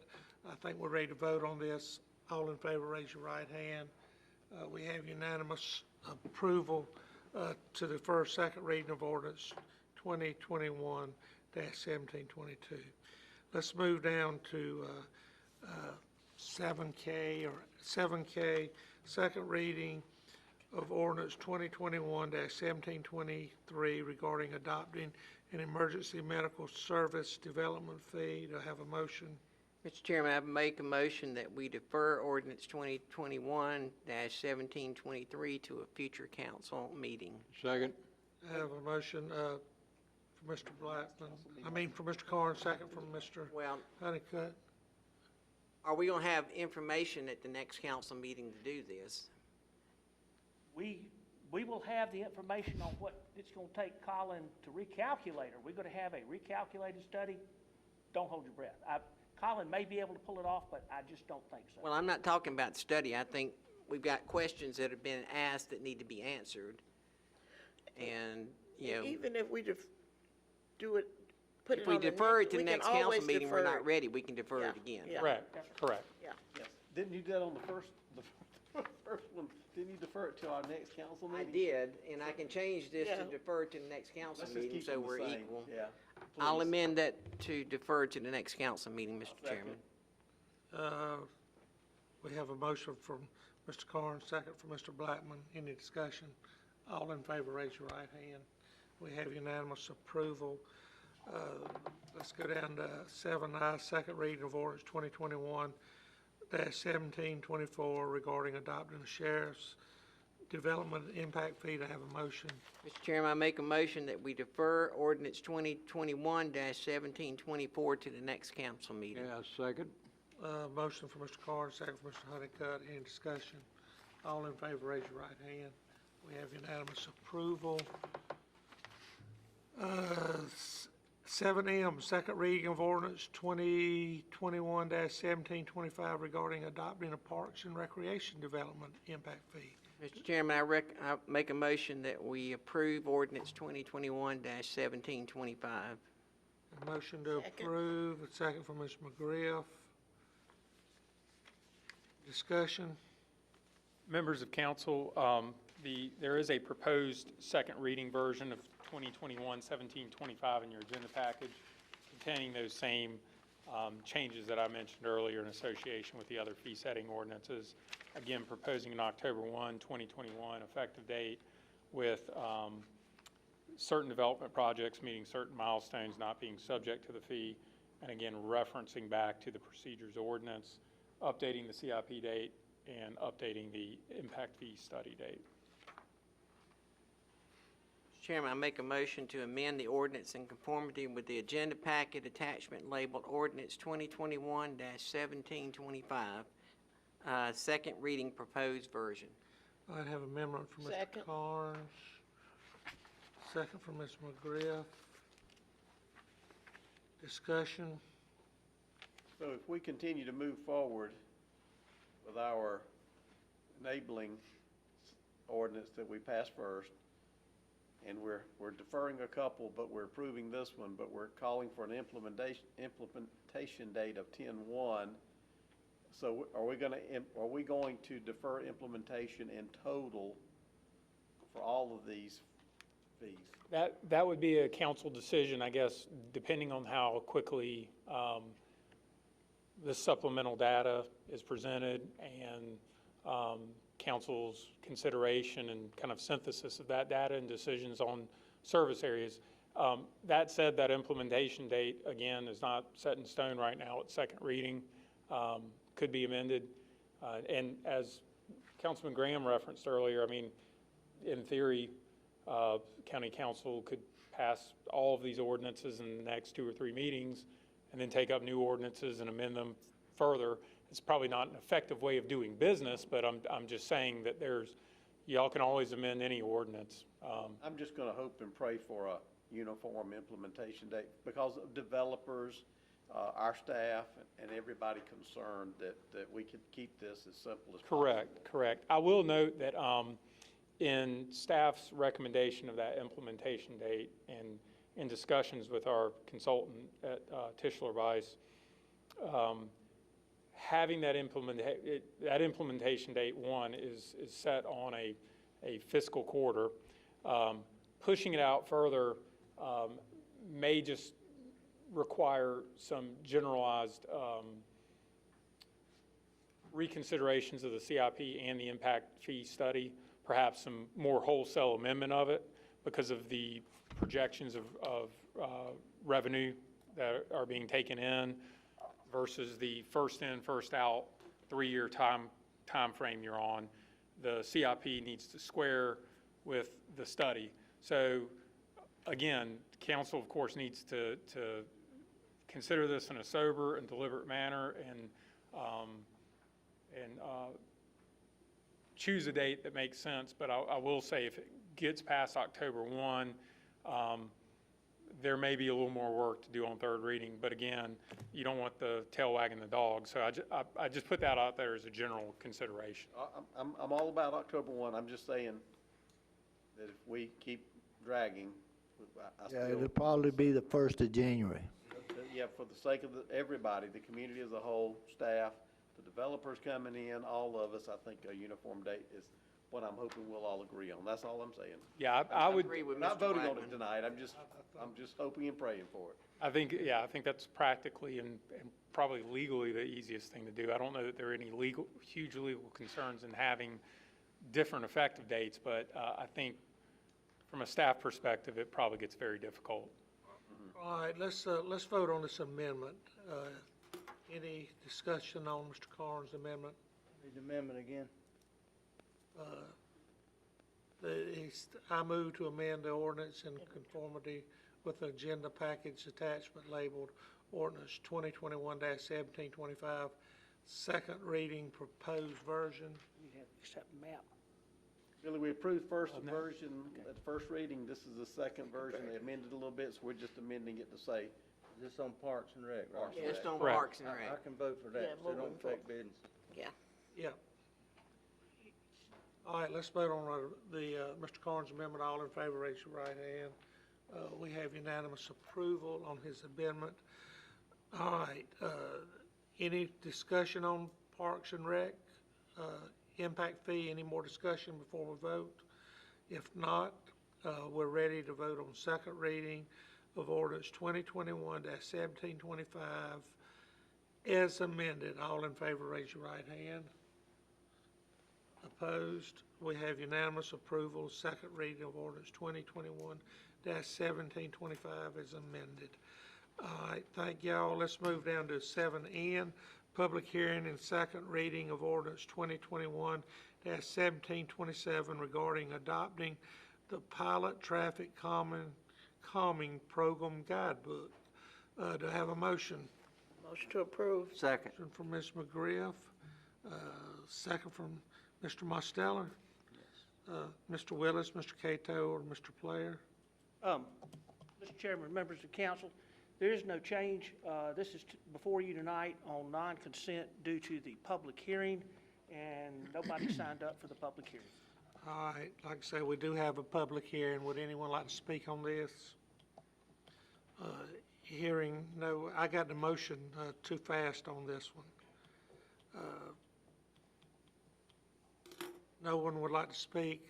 We'll go past our public hearing, and I got the motion too fast. Would you please restate your motion? I was out of order. Does it matter? Technically, I shouldn't have. I believe Ms. McGriff made the primary motion, Mr. I mean, I Mosteller. probably took it too early, but I'm okay with that. I don't know that it matters a whole lot. Okay. All right. Since no one spoke anyway. You still have a third reading. All right, I'm sorry.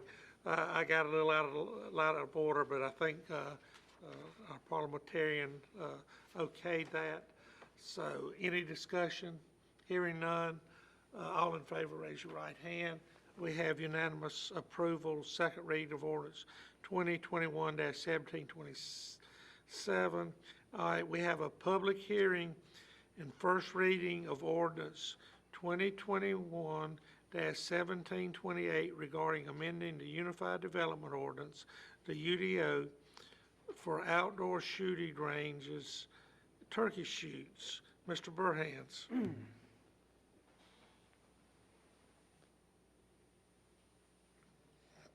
Yes, Mr. Chair, members of council, thank you for having me on this important item. Okay, the ordinance before you, 2021-1728, as you've mentioned, is a uniform development ordinance, text amendment related to outdoor shooting ranges as well as turkey shoots. Okay. I want to go ahead and start off with some introductory questions and answers. I know many of the council members have received questions regarding this text amendment and from their constituents, and I think there's also been articles written in the paper, so I just want to start off with a couple key questions. So why is the county updating standards for this ordinance? Okay, well, first of all, this ordinance started off actually as a response to a code violation case involving an event center that opened up a outdoor shooting range that did not have proper permits, and there was really no options for them to locate in the county without amending the ordinance. So that is what initiated this. So what the ordinance ultimately does is creates more opportunities for outdoor shooting ranges in the county. In digging into the ordinance, we also noticed that turkey shoots were fairly silent in the ordinance, and we knew turkey shoots were a common activity in the county, and so we wanted to bring those create a permissibility for those activities in the county. And we also noticed that there was some poor code writing with the basic standards, and so we used it as an opportunity to improve those standards. Okay. So, we've talked about the scope of work for this. Again, addressing this code violation, addressing turkey shoots, and just making a couple tweaks here and there. Why is there so much red font? When I open my packet up, why is there so much red font in the ordinance? Well, unfortunately, these text amendments can oftentimes be really intertwined. It's very hard to go in there with a scalpel and just cut one section out and fix it and have a new section in there. Sometimes you have to use a hatchet, and it's not the way we like to do it. It's just the way you have to do it to do proper code writing. But in the end, you have a better product and a functional and defensible product. So the next logical question is why have, given all this information we've talked about, why have citizens been concerned? Why have your phones been ringing? Why have you been getting emails on this? Well, quite simply, most of the folks, I suspect most of the folks that you've talked to or have expressed concerns to you probably haven't read the ordinance or read the full ordinance. Or if they did and they had questions, they didn't call staff to get clarification. Burham, would you get that hand mic from Veronica? I'm having a difficult time hearing you. It's too important to me not to know what you're talking about.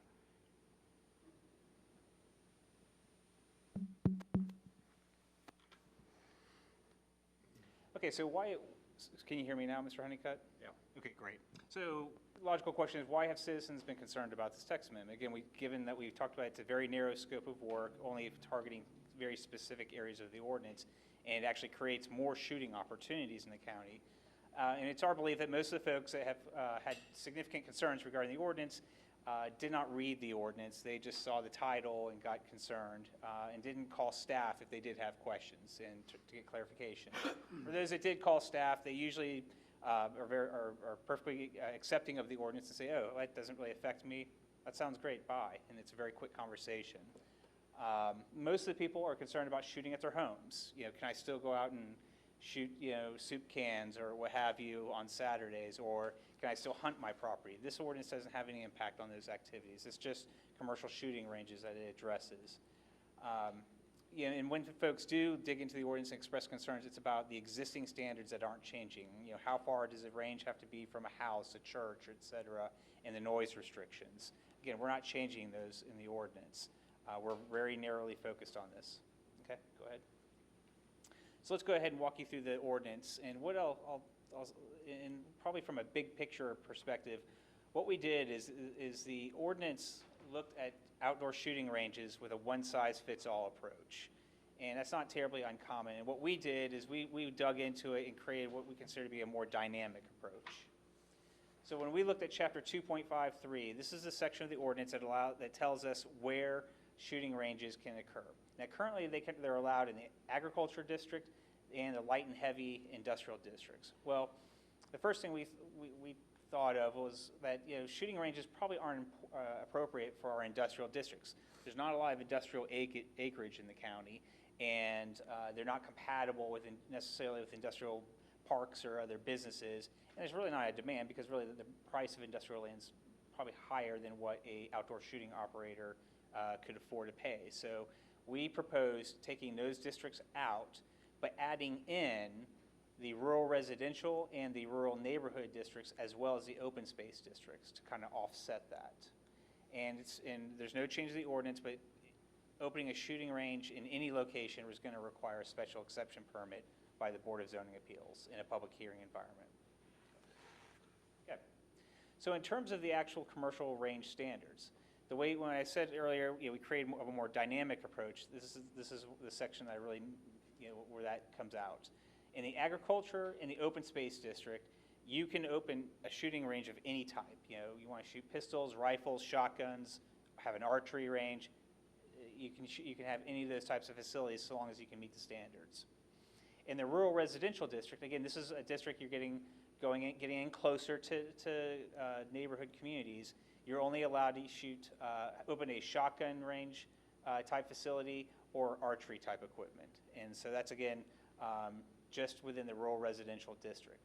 Now, rural neighborhood, we're getting closer to our, getting slightly closer to our neighborhoods. We will only allow shotgun shooting facilities and archery facilities as an accessory use to a banquet type facility. So if you have an event center, but you want to, and you've got a big, large facility, you host big weddings or corporate events or whatnot, but you want to have as a feature for your guests a little skeet range, or something along that line, we want to create that opportunity for you as an accessory use. Again, the principal use is the banquet facility or the event center, but then having this as a service or a feature of your facility for guests only. And so this section of the ordinance still contains the noise mitigation and containment area standards and hours of operation and such. But what we tried to do is really simplify it and clean it up. Okay. Sure, you can skip past that. Keep going. Okay, thank you. So going in terms of the process, the Planning Commission considered this amendment at its February 16th and its March 20th meetings and received significant public comments on the items. And they also, in most of the nearly all of the public comments, if not all of them, were from folks that were supportive of the shooting industry, and they wanted to make sure that they weren't losing any rights that they have today regarding shooting range facilities. And they also want to make sure this didn't impact shooting on their own personal property, which it doesn't. So the Planning Commission kind of received this feedback, and really the Planning Commission focused on trying to dissect the ordinance, largely I think for the benefit of the public, and showing clearly where it does not impact, again, shooting at your home, hunting at your home property, and specifically just dissecting what is changing in the ordinance and how that is an overall positive for the shooting sports. So at the March 20th meeting, we did get some feedback from a citizen who I think is also going to provide some public comments that was actually provide some very beneficial feedback on asking for us to clarify areas such as hours of operation. So instead of just sunrise to sunset, hey, can we go ahead and actually kind of further refine that and saying sunrise or 7 a.m., whichever is later, or sunset or 7 p.m., whichever is earlier. Again, just trying to improve that even more so, and we agreed that's a good change. The gentleman also asked for clarification on how separation requirements were measured and as it relates specifically to a functional area of the range. The ordinance uses the term, the half-mile separation is from the functional area, and so we further defined what the functional area of the range, which is basically the area you shoot at. And so we thought that was a very a good suggestion, and we were happy to make that change. So those were changes that occurred, and the Planning Commission supported at their March 20th meeting. We went ahead and just included it in this draft. Planning Commission agreed those were helpful changes. We agreed, and so that's in the ordinance that's before you for first reading.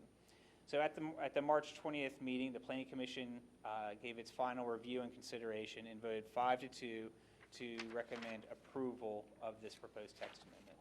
So again, I'll make myself available for any questions that you have, and I believe there are some folks that want to provide public comments this evening. Do we want to hear should I hear public comments first, then questions? Mr. Chairman.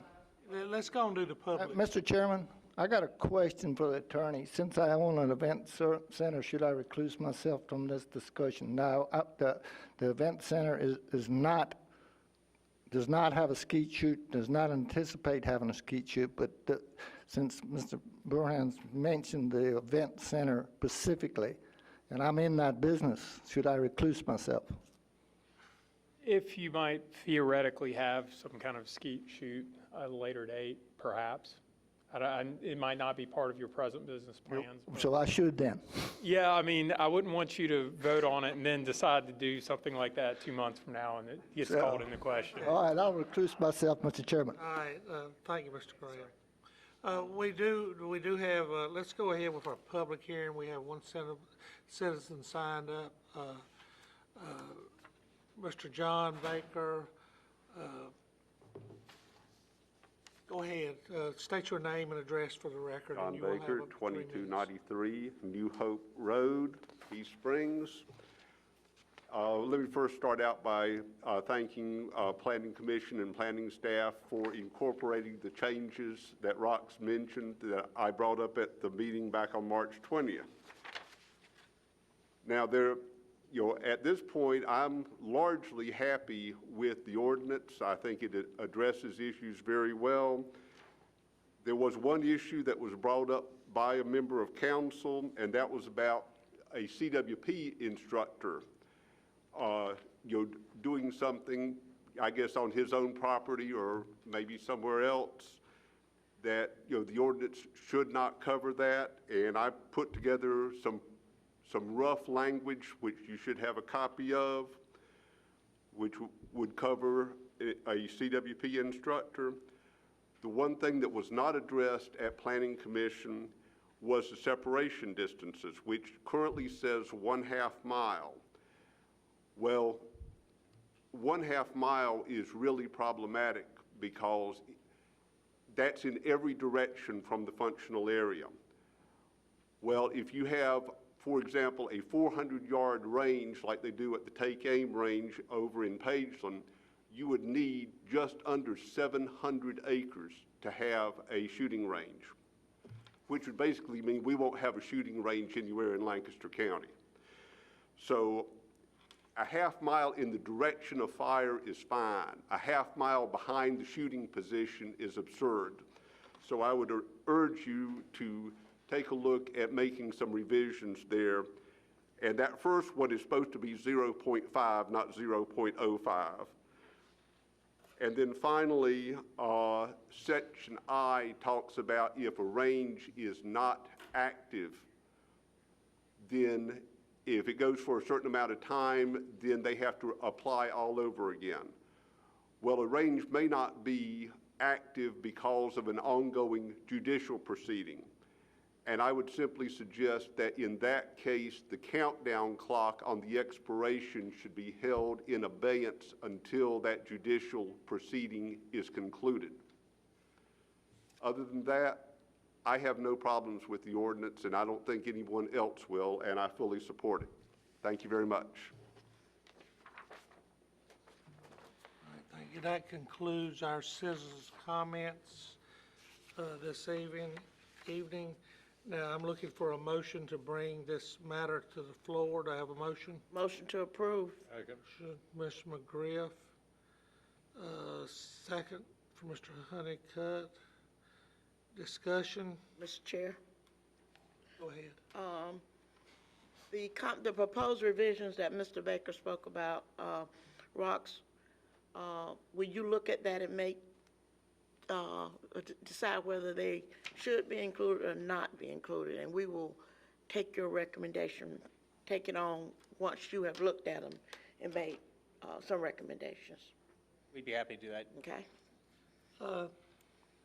The only issue I have is, I know you tried to do an all-in-one, but I pulled up a manual on like skeet shooting ranges, and it's saying a typical layout, you could do this on 50 to 60 acres.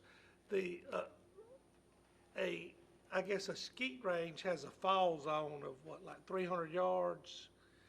And I don't understand why we would need a half-mile separation, because these things are set up in stations, and you point this way and that way, and you only got 300 yards that your ammunition's going to fly.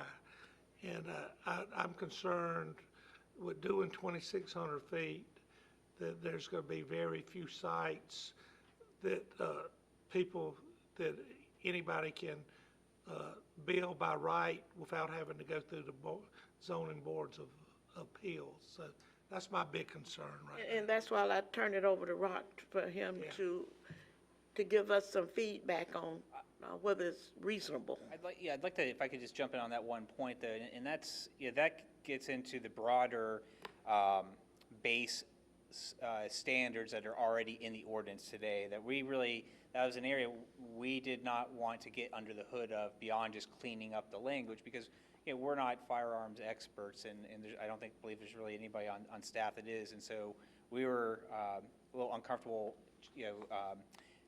tweaking those provisions. I will say, from the literature, though, you're right, that from a shot containment perspective, the shotguns don't have a half-mile, distance. But what it is, though, is it's an overlap of, I think that half-mile standards has probably a little bit of shot containment incorporated, but I think the bulk of it is noise containment. And so, and that's as I understand it, that's why you have those great distances, is noise containment. And so that residents still have or schools or what have you, still have the full enjoyment of their property, at least at the time that they are there, so. One thing, if you start looking into things, you just dig deeper and deeper, and of course, getting under the hood of things you may not have wanted to. But one thing I've read about in studying this is the environmental factor of all a true shooting range with the lead and everything else. We have nothing that we require cleanup or constant maintenance in our ordinance, do we? I didn't see anything. No, you're correct. So, we don't explicitly have that, but what the ordinance does refer to is there is some Department of Energy guidebook that the range has to adhere to, and I believe it's the 2012 edition, and it's that document, I think, that contains a lot of the potential lead pollution that can get into groundwater and such, because you do have, and again, I'm by no means an expert, but I do think you have to clean up the facility or reclamate if you have a natural backstop. I think there is a reclamation that has to happen periodically to get that lead out and into a safer environment. But I still don't think it's just like having the gold mine, and they're going to reclaim that land one day, and they posted bonds so that hopefully it won't be greatly diminished property. I just wonder if we should not have, and I'm all for shooting ranges, although I'd probably never go but once a year or some special events with family, but I do think that there's a major factor that I'm not sure, even though you refer to that document, it kind of, that reference in the document is like, you got to design it that way, but it doesn't say you got to maintain it that way for environmental purposes. Just an idea of something I think we might need to have in there.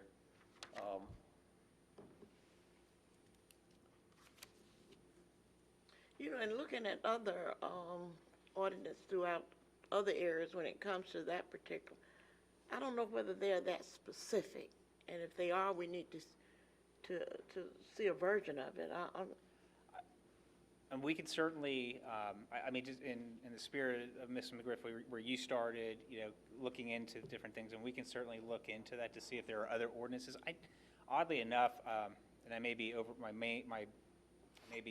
misremembering something, but I think there's something in, I want to say, the General Assembly now about shooting ranges having updated procedures, and I think it's just a bill that's in discussion, but about having minimum procedures for operation and maintenance. Now, it may not cover environmental features.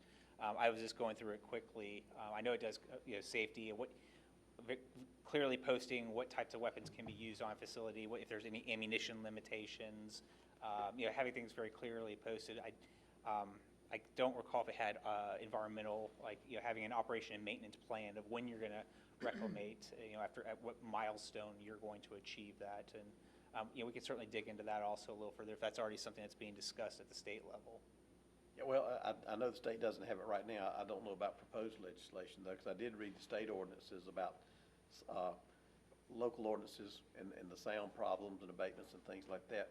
One more thing that I think, after reading everything, and Rox, I think y'all did a great job, so I'm not trying to be critical by any means. I'm just bringing up some issues because this, we've never really homed in on this in Lancaster County, I don't think, like possibly we should have.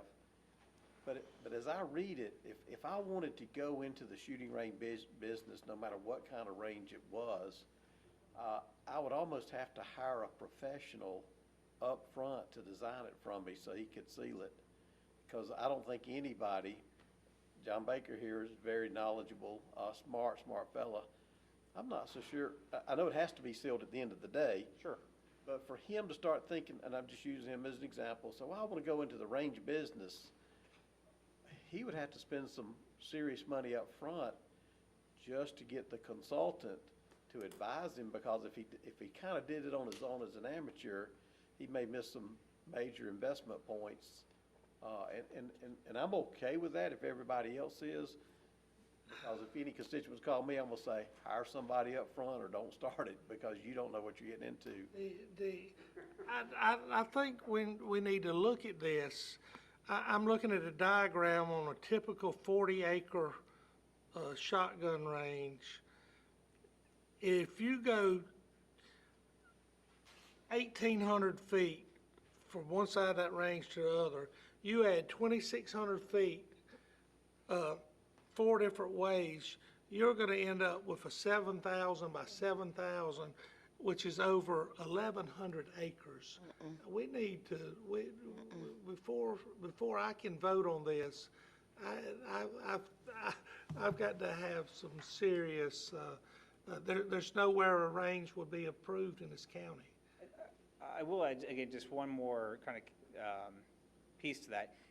That is a separation requirement from a specific use.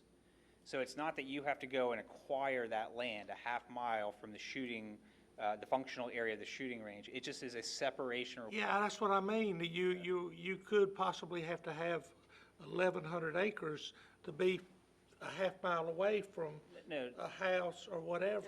But it's not necessarily land that you have to own. I know that, but I mean, that's the separation. It would take a clear area of 1,100 acres to put. Yeah, I mean, it does look, outdoor shooting ranges and the standards, and at least, the ones that I'm familiar with, they are geared more towards agricultural areas, I mean, without question. And so, I think that, but yeah, and so it sounds like we're on the same page. I just want to make sure you understood that it wasn't, the ordinance isn't saying you need to acquire the land to achieve half-mile buffers around your property. It's just, it's a separate, a line. Yeah. You just can't have a house or a church within those areas. Mr. Chair, I've got a couple questions. Go ahead. Discussion. I got an issue with this affecting our concealed weapon permit classes. These instructors are professionals. They know what's needed to have a safe area for handgun target practice. The biggest portion of the class is on handgun safety. And we need this for our constituents, to be taught handgun safety and how to properly do recreational shooting. With this being said, I move to amend this ordinance to exempt concealed weapon permit classes. All right, I have an amendment from Mr. Mosteller to exempt concealed by South Carolina. Do we need some Comply with the clarification? South Carolina laws. Mr. DeBose? Let me research that from an equal protection standpoint. I mean, I don't know that you can wholesale exempt one specific class of individuals using their property just because they're receiving money for a class versus someone just recreationally. Well, not recreationally shooting, but operating a range in another manner. I mean, we are on first reading, but I would want to research. They already comply with the NRA or the state regulations and stuff as far as what they set up berms and stuff where they shoot and stuff already. So these guys is doing our citizens a favor, but learning them proper gun safety and when they go out and target practice, they'll see what it takes to properly shoot and stuff. And this way this thing's wrote up, it's gonna kill them. You're gonna take away concealed weapon permit class. I will say as a devil's advocate in that manner, though, what would prevent any commercial range operator from offering CWP classes and therefore not having to comply with the ordinance at all? Well, let's just grandfather the ones that's doing it now. Well, when you look at CWP classes, they're normally not dealing with long-range That's right. weapons. It's usually Short stuff. handguns. You know, they're teaching you how to handle handguns, how to shoot. And, you know, if we need to put some kind of requirements in there about the quality of backstops that they need to have, you know, whether it's a NRA-approved one, then I think we ought to consider that. Most of them shoot into a dam of a pond, you know, somewhere like that where they've got a big berm or something, and you know, these guys are professionals and they know what's required. They don't need. I'm just concerned we're going to hurt this in our county for our citizens, and there are more and more people taking these classes every day. I understand the policy There's consideration. going to be some really serious feedback with this from our constituents if this is passed the way it is. And I understand the policy concern, my concerns about equal application of these regulations to the various classes of people and the unforeseen consequences of exempting a certain class of users from the structure period. Again, my mere suggestion is to allow me to research the matter before we pass an amendment of the ordinance that wholesale exempts someone, since that's the first I'm hearing of it. Again, I'm just concerned about the implications for the rest of the ordinance. I'm not saying it's improper. I would just want to again vet it, and this is the first I've heard of that as We need to do something for them then in this ordinance, because we're doing it for turkey shoots and we're doing it for clay shooting and stuff. So we need something that will help them besides throwing them into a commercial business out here, you know, and it throws them, my understanding being at the Planning Commission, when it's done for a commercial, they fall under the guidelines for the shooting range. Am I right, Ross? That's correct. If they're opening up if they have a commercial shooting range, then they would be falling under these standards. That is correct. And you're looking at that. Billy, maybe we could just hold the amendment off till second reading, and then that way Mr. DeBose has time to research it. Correct. I mean, my proposal would be to allow me to research it, and again, if it's achievable, can certainly interface with Mr. Burhands and have suggested a mandatory language that would effectuate that goal. That is very precise in how it's worded and how it interfaces with the ordinance as proposed. Again, I'm not poo-pooing the idea or taking position pro or con. I would just want to, again, research it and make sure that it does not have any unintended consequences or present problems for the That would end us up in court. Balance of the ordinance. Correct. I will remove my amendment and change it to allowing our county attorney and our planning department to research and come back at the second reading and with some information on this to help our concealed weapon. Correct. Mr. Burhands just mentioned to me we have exemptions for home offices in certain scenarios. I mean, it's certainly potentially achievable. Again, I would just want to work with the planning department to carefully craft language that would effectuate that goal if it is achievable, and provide some guidance to council about how it would need to be structured. Do he need to put that in the form of a motion? I did. I made a motion for our county We have a attorney. motion from Mr. Mostel, a second from Ms. McGriff. Any discussion on that motion? All in favor, raise your right hand. We have unanimous approval. Again, before we go ahead, I definitely have a concern.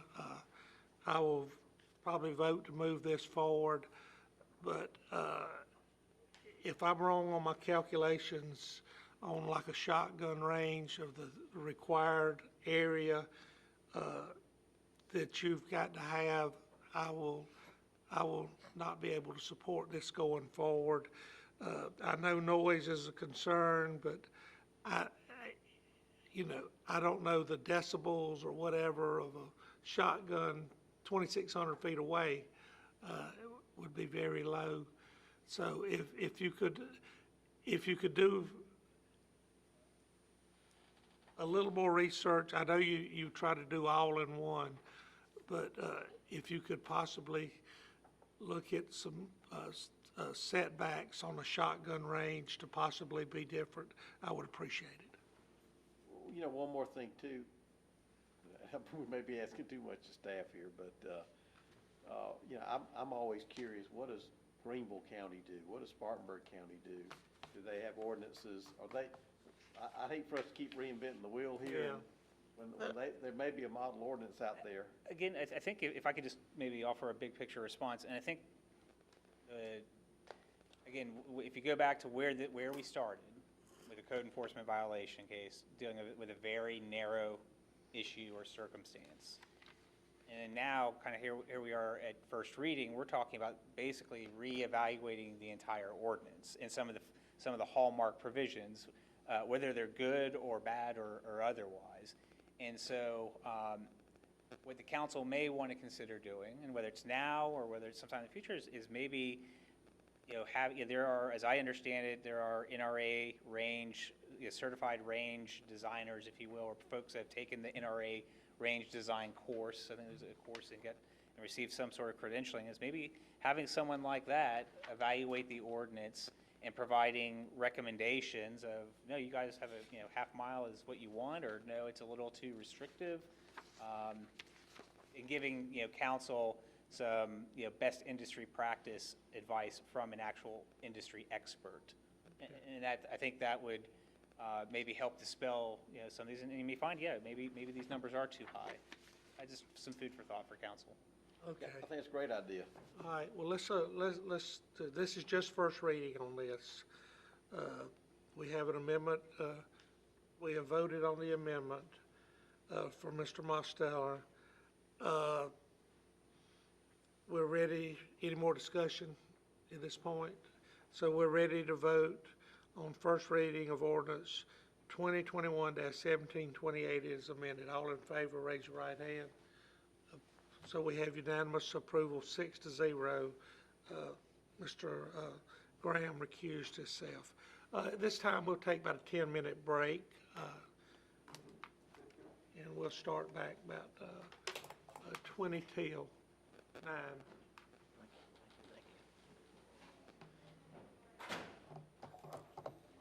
Two things. Big tight shoes. But you're right. We still haven't done a dang thing for North Quarter Haven. Mike's off.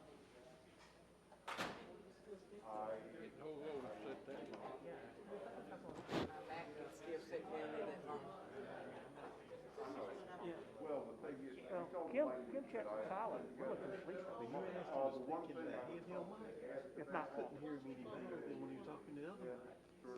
Yeah, so I think that's, And then another thing is, Sherry, is his microphone on that desk the same as ours here? So this one, that one looks more directional. This looks more.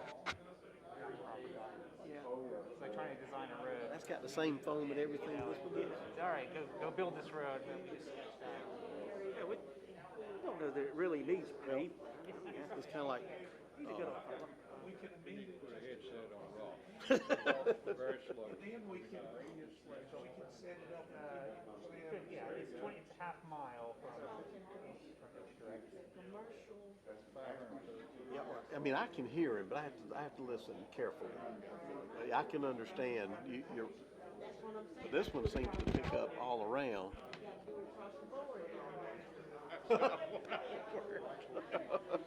I hear you. Well,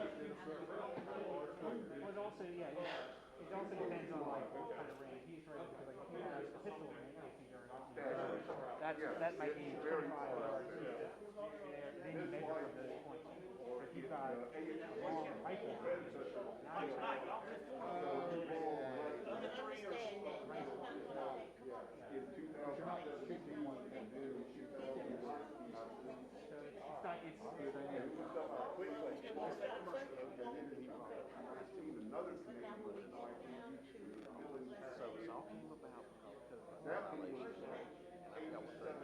Fire rescue is expensive.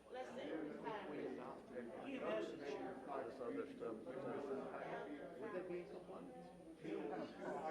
insurance. We're not really curing their problem. they go through the due process, it's found they're not, they're still dead in water. You can do that. I'm gonna ask Colin to do recreation.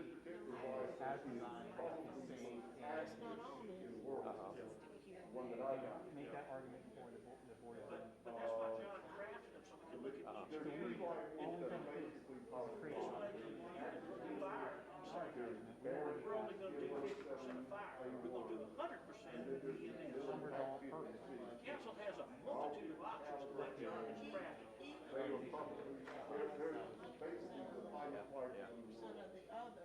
Well, one thing I've heard about the Board of Zoning Appeals, they're not very flexible. And even the fire department, that's beside the point.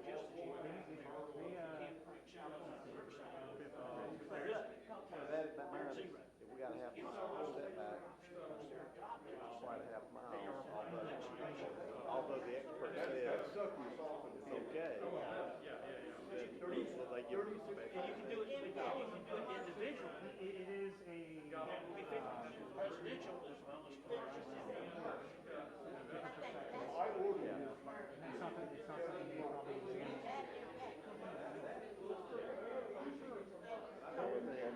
In your document, you talked about engineers and,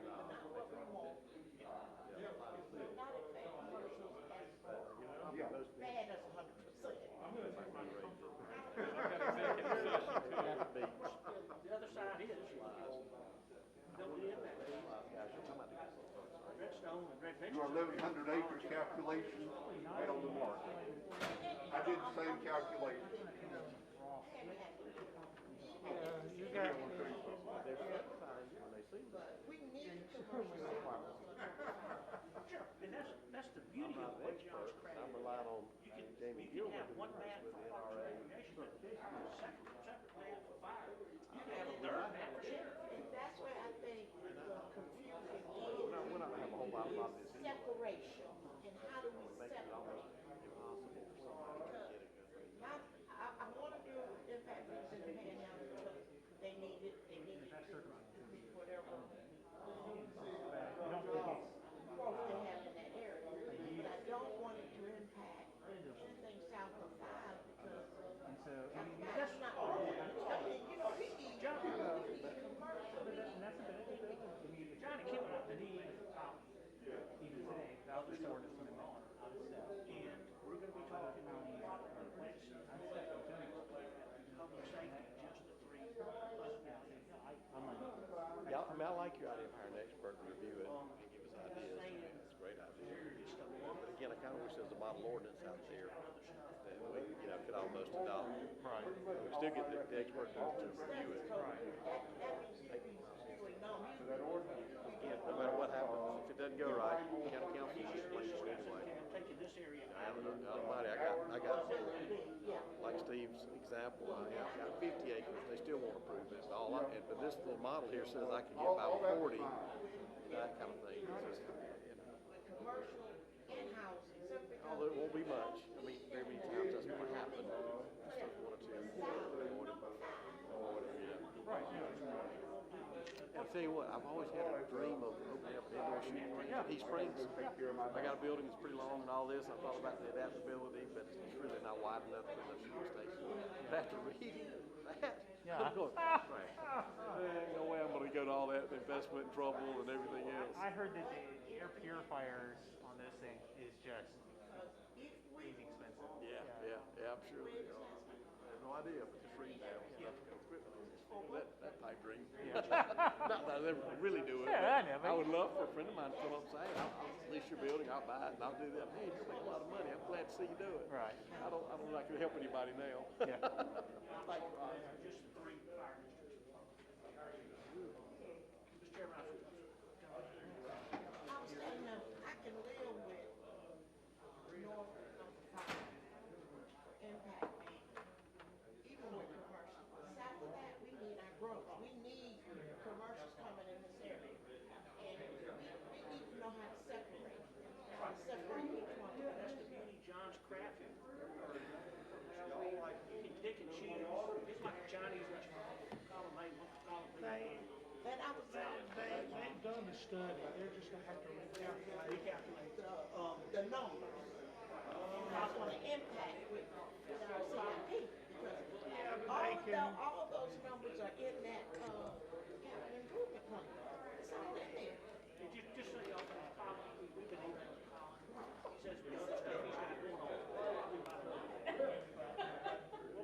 And I was saying, with the impact fees, the 40% to accommodate commercial,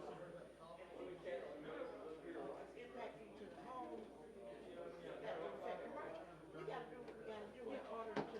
I said, the only thing that does is stretches out the CIP. And those are my concerns.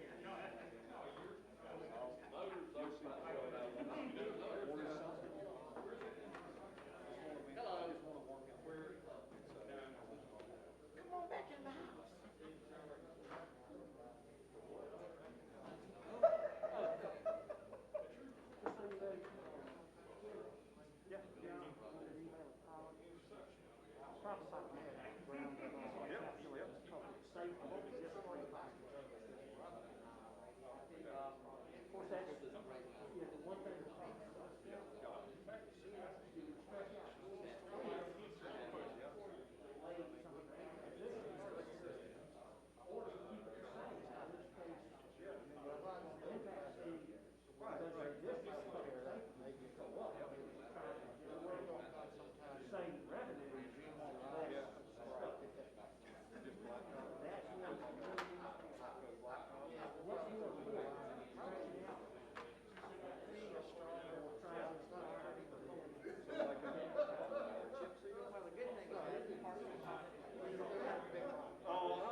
Yeah, there he is. His back's to you.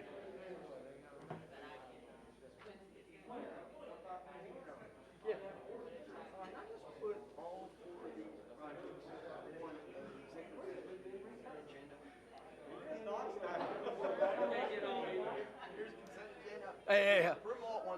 That's right. That's right. It is. I knew it was going to be that way, though. Just the shooting range was going to tear our little asses up. Huh? Well, it's so multifaceted. It's Steve Harper's point and John Baker's point. If I'm shooting here, this direction, and Well, I'll get one. there are side berms. Yeah, all I'll this get stuff one on after the ranges. meeting. You're right, I should have Are got. you worried about me being a half a mile from somebody back here? Makes no sense. And then sound, I mean, you gotta be an acoustical engineer to know all this, and I don't know it. But sound gets directed in different ways, and I don't think it gets directed back this way. I think it goes this way, and it goes this way. It doesn't even go that way. So now all of a sudden, if I'm right, I'm right. that's not even a, Yes, sir. Take care. messenger. So I don't know. Hello? Hello? Yes, ma'am. Just run something back, but All right. Oh, okay, okay. Thank you. I appreciate that. I didn't say anything bad, did I?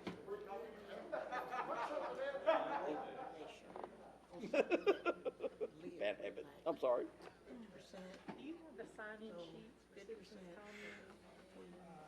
whatever the total cost. Okay, all right, good. All right, thanks. You know, matter of fact, it is off. Well, say that.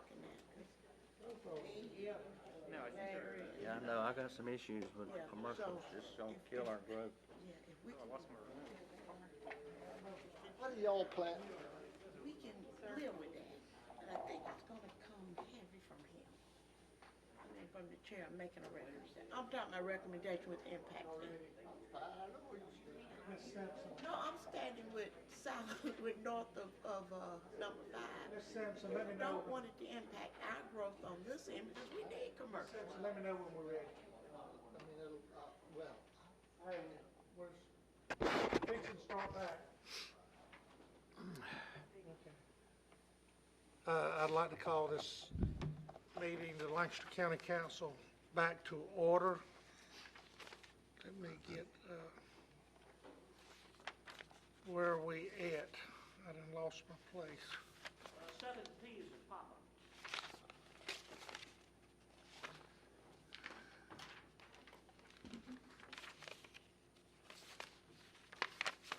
I lost my paper. 7P, public hearing and first reading of ordinance 2021-1729 regarding rezoning property of Matthew and Heather Ellis from rural business, RUB, to rural residential. All right, Mr. Burhans? Yes, Mr. Chair, thank you. This is an item that has two rezonings that are very closely associated with each other and is with the same applicant. So in the interest of efficiency, I'm going to present them as a single item and let you take separate votes at the end of the items.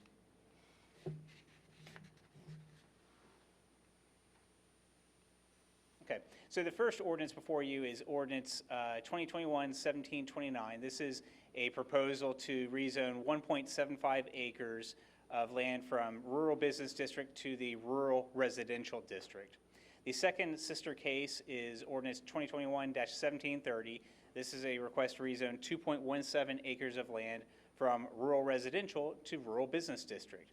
The underlying intent of this request is to establish the minimum acreage to open up a wedding and event type venue and also do some underlying parcel reconfiguration that the applicant already owns that are zoned in different districts.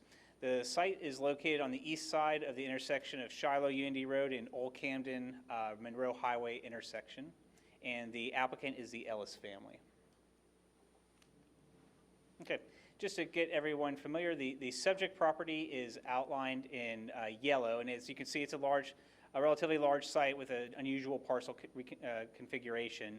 Just to help simplify it, I've provided some text boxes to identify exactly the portions of the site that are going to be rezoned. So on the left-hand side, you see a call out in that general area, and a plat will be recorded to affect this. There will be 2.17 acres rezoned from, again, RR to rural business district. And then you can see on the right-hand side, there is that kind of unusual rural business zoned parcel that is unshaded. And again, that's going to rezone from rural business to rural residential. And really what the hallmark of this request is in the bottom section of that image, you see a large commercial structure. In that structure, and I think it may at one time, might have been for a restaurant at one time. The intent, again, is to open up an events venue in that building and then use some of the surrounding grounds as well for that. And again, they want to reconfigure some of these parcel boundaries that have different districts. So you kind of have to rezone a piece of one property and rezone a little bit of another piece of property to get the desired configuration that they would like to achieve.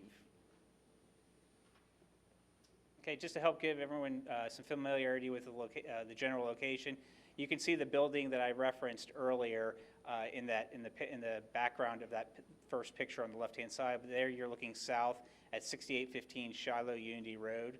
On the right-hand side, you're looking east from Old Camden Monroe Highway. Again, on the left-hand side, you're looking east along Shiloh Unity, and on the right, you're looking west along Shiloh Unity. Okay. This item was considered by the Planning Commission at their March 16th meeting, where the commission did ultimately vote 7-0 to recommend approval of both of these cases, both 1729 and 1730. They found the proposal to be consistent with the rural living future land use classification of the comprehensive plan, and staff also did recommend approval of this rezoning. Again, I'll make myself available for questions, but once you get to a decision-making point, we will need separate separate motions for each, for both 1729 and 1730. I'll make myself available for any questions. Hold on, had a public hearing, but no one signed up to speak. I see the applicants are here. If anyone has any questions, I feel sure they'll. Mr. Chairman, I'm in that business too. Do I need to recluse myself from this one? Mr. DeBose?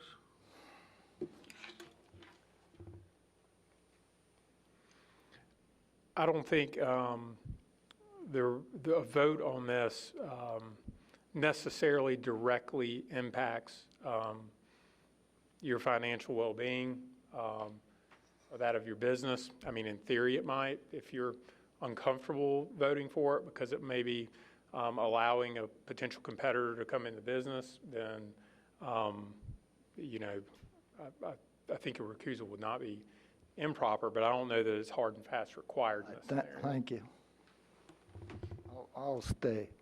Yeah, you won't tell me you won't get off then.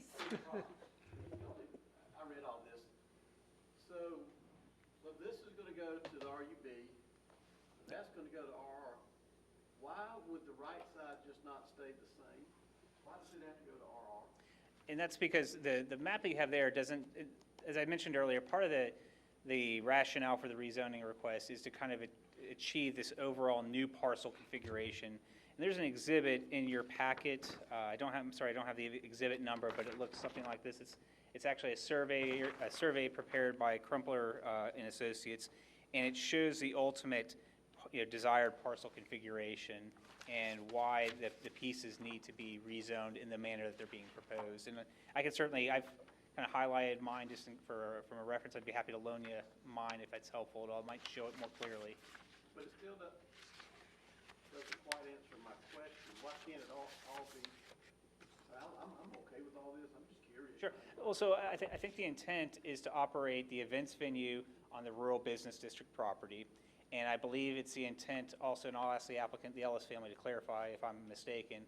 But again, the events venue on the rural business property, and I think there's a desire to build a home on the rural residential property. And so again, I think they just want to, as you can see, it's definitely kind of cross-pollinated there on the way it's been previously subdivided.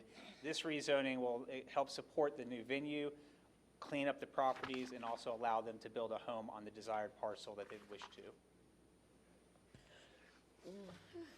Mr. Chair, this is in my district, and with them doing this down here, this would be a big plus for that community down there. We need some more stuff going on in the Tradesville area, and this would be a big shot in the arm for that area down there. All right, thank you, Mr. Mosteller. Any more comments? Rocks, doing something like this, they're, I'm not that familiar with it. They're rehabbing an existing building. Yes, sir.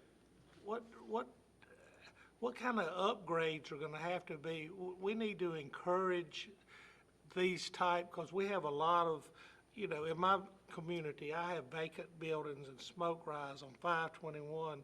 We need to encourage people to invest their money and not make it where it's financially impossible for them to work. So, I mean, what kind of, are they gonna have curb and gutter and parking lots that require planters and paving, or if this is a rural type area, or like gravel facilities, or just like it probably is that kind of stuff? About everything down there is. It's already there. I mean, it's small business owners, I know everybody has a budget to make things work, and we need to be mindful of that if there's any way possible. Sure.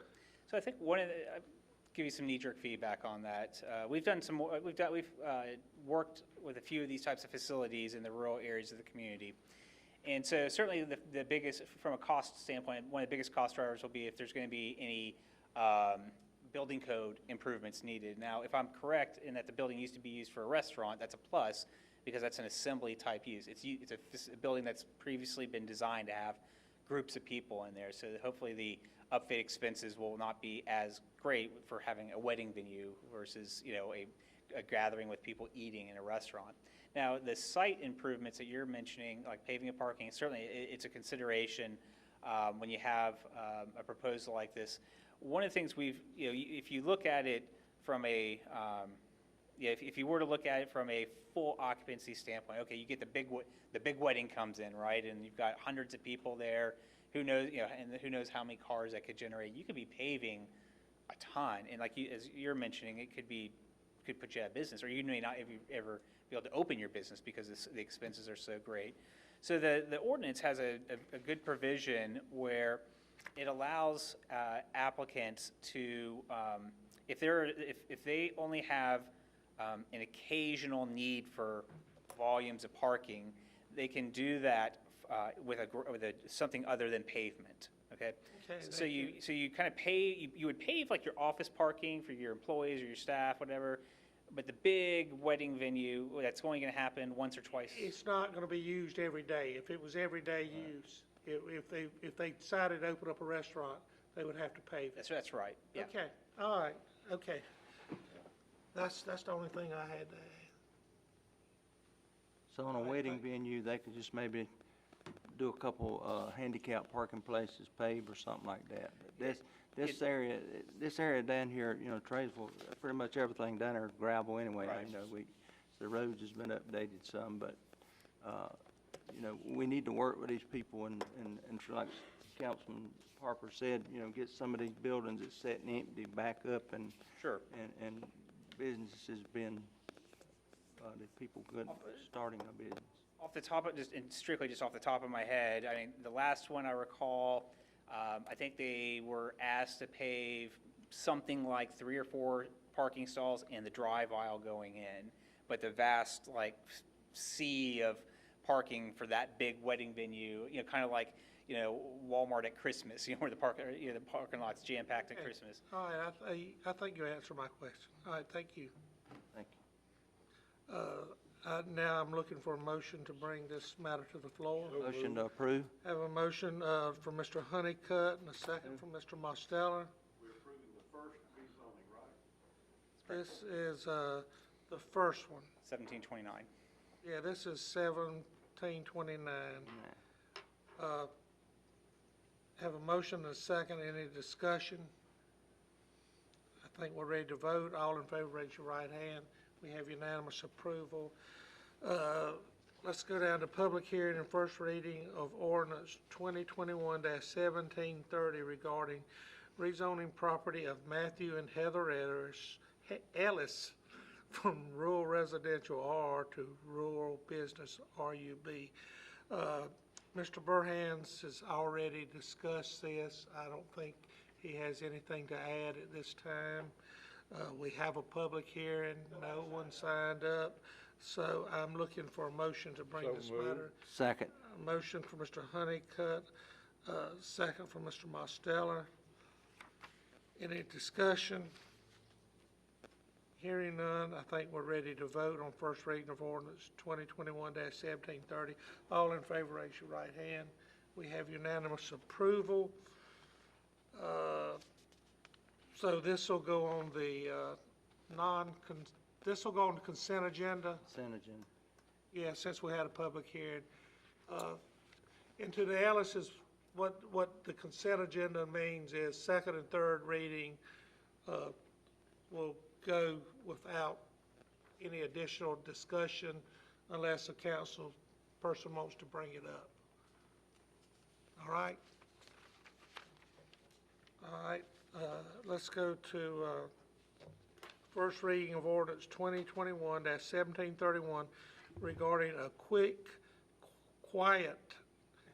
claim titled, it's a long night, to real property for an unnamed road that extends from North Oak Drive to Linwood Drive. Do I have a motion? Motion to approve.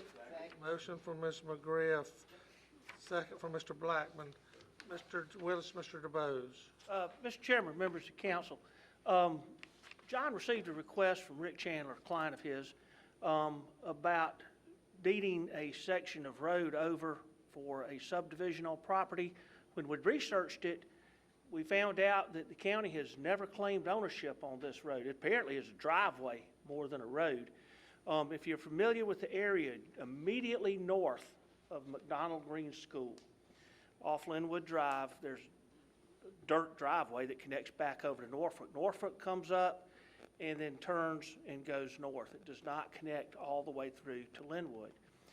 So that is why we're proposing to bring the quitclaim ordinance to you, which is not something that we can deed over because we've never claimed ownership of it. With a quitclaim deed, we're simply saying we don't own it, and that's all we're saying. It's up to you at that point if you choose to take ownership or claim ownership. So if you have any other questions, I'd certainly defer to John on this. He's been up a lot tonight, so I figured I'd take this one for him. It was pretty easy. Any discussion? Hearing none, we have a motion from Ms. McGriff for first reading of ordinance 2021-1731. All in favor, raise your right hand. We have unanimous approval. Let's go down to our discussion and action items. We have approval of various boards and commissions. Do I have a motion? Motion to approve. We have a motion to approve all our appointees, Did he, nominees. he made it. Go ahead. Mr. Blackman I'll made it. second and it. Ms. McGriff seconded. So we have a motion for Mark Strickland to keep Lancaster County Beautiful Advisory Board, Claire McConaughey to the Keep Lancaster County Beautiful Advisory Board, Mark Kahn to the Community Relations Commission, Marietta Taylor to the Library Board, and Jason Truesdale to the Keep Lancaster County Beautiful Advisory Board. So we have a motion for approval. All in favor, raise your right hand. We have unanimous approval, and thank Mr. Chair, the... I've got a question probably to Steve. You know, since we've had comment tonight about Keep Lancaster Beautiful and things are going on in the county, when is that board going to be up and actively meeting? Because a couple of my folks who are on that board want to know.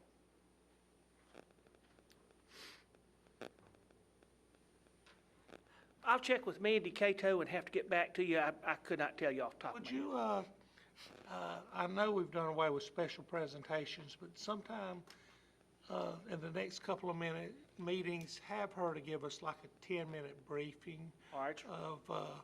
of hopefully post-COVID, keep Lancaster County beautiful and what's getting cranked up. We have been talking with Katisha and Brian, telling them that, you know, we need folks with public service sentences.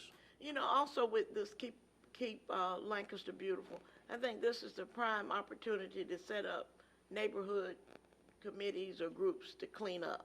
I don't know whether that's a part of the actions of this committee, but I think this is a fine time to do it and organize. Mr. Chairman, could I ask Mr. Willis a Go question? ahead.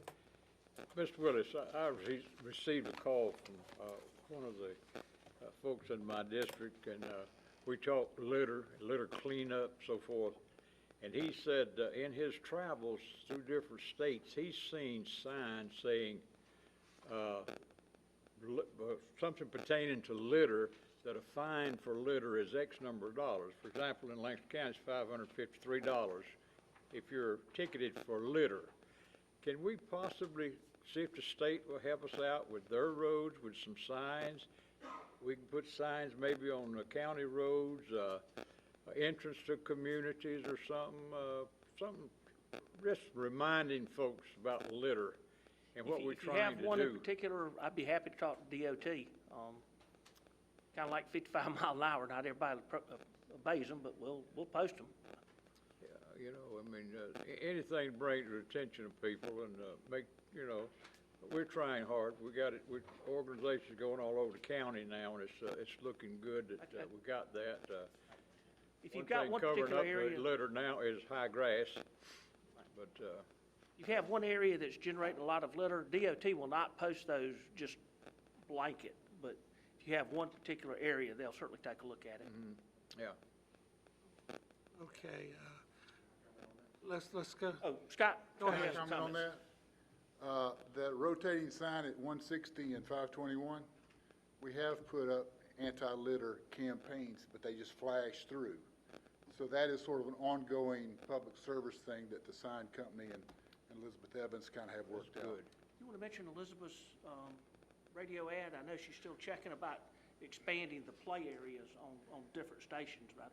Yeah, well, I mean, they have developed some anti-litter, and I think the council's heard the anti-litter campaign ads. So she's working towards, with a group of radio stations to get those aired.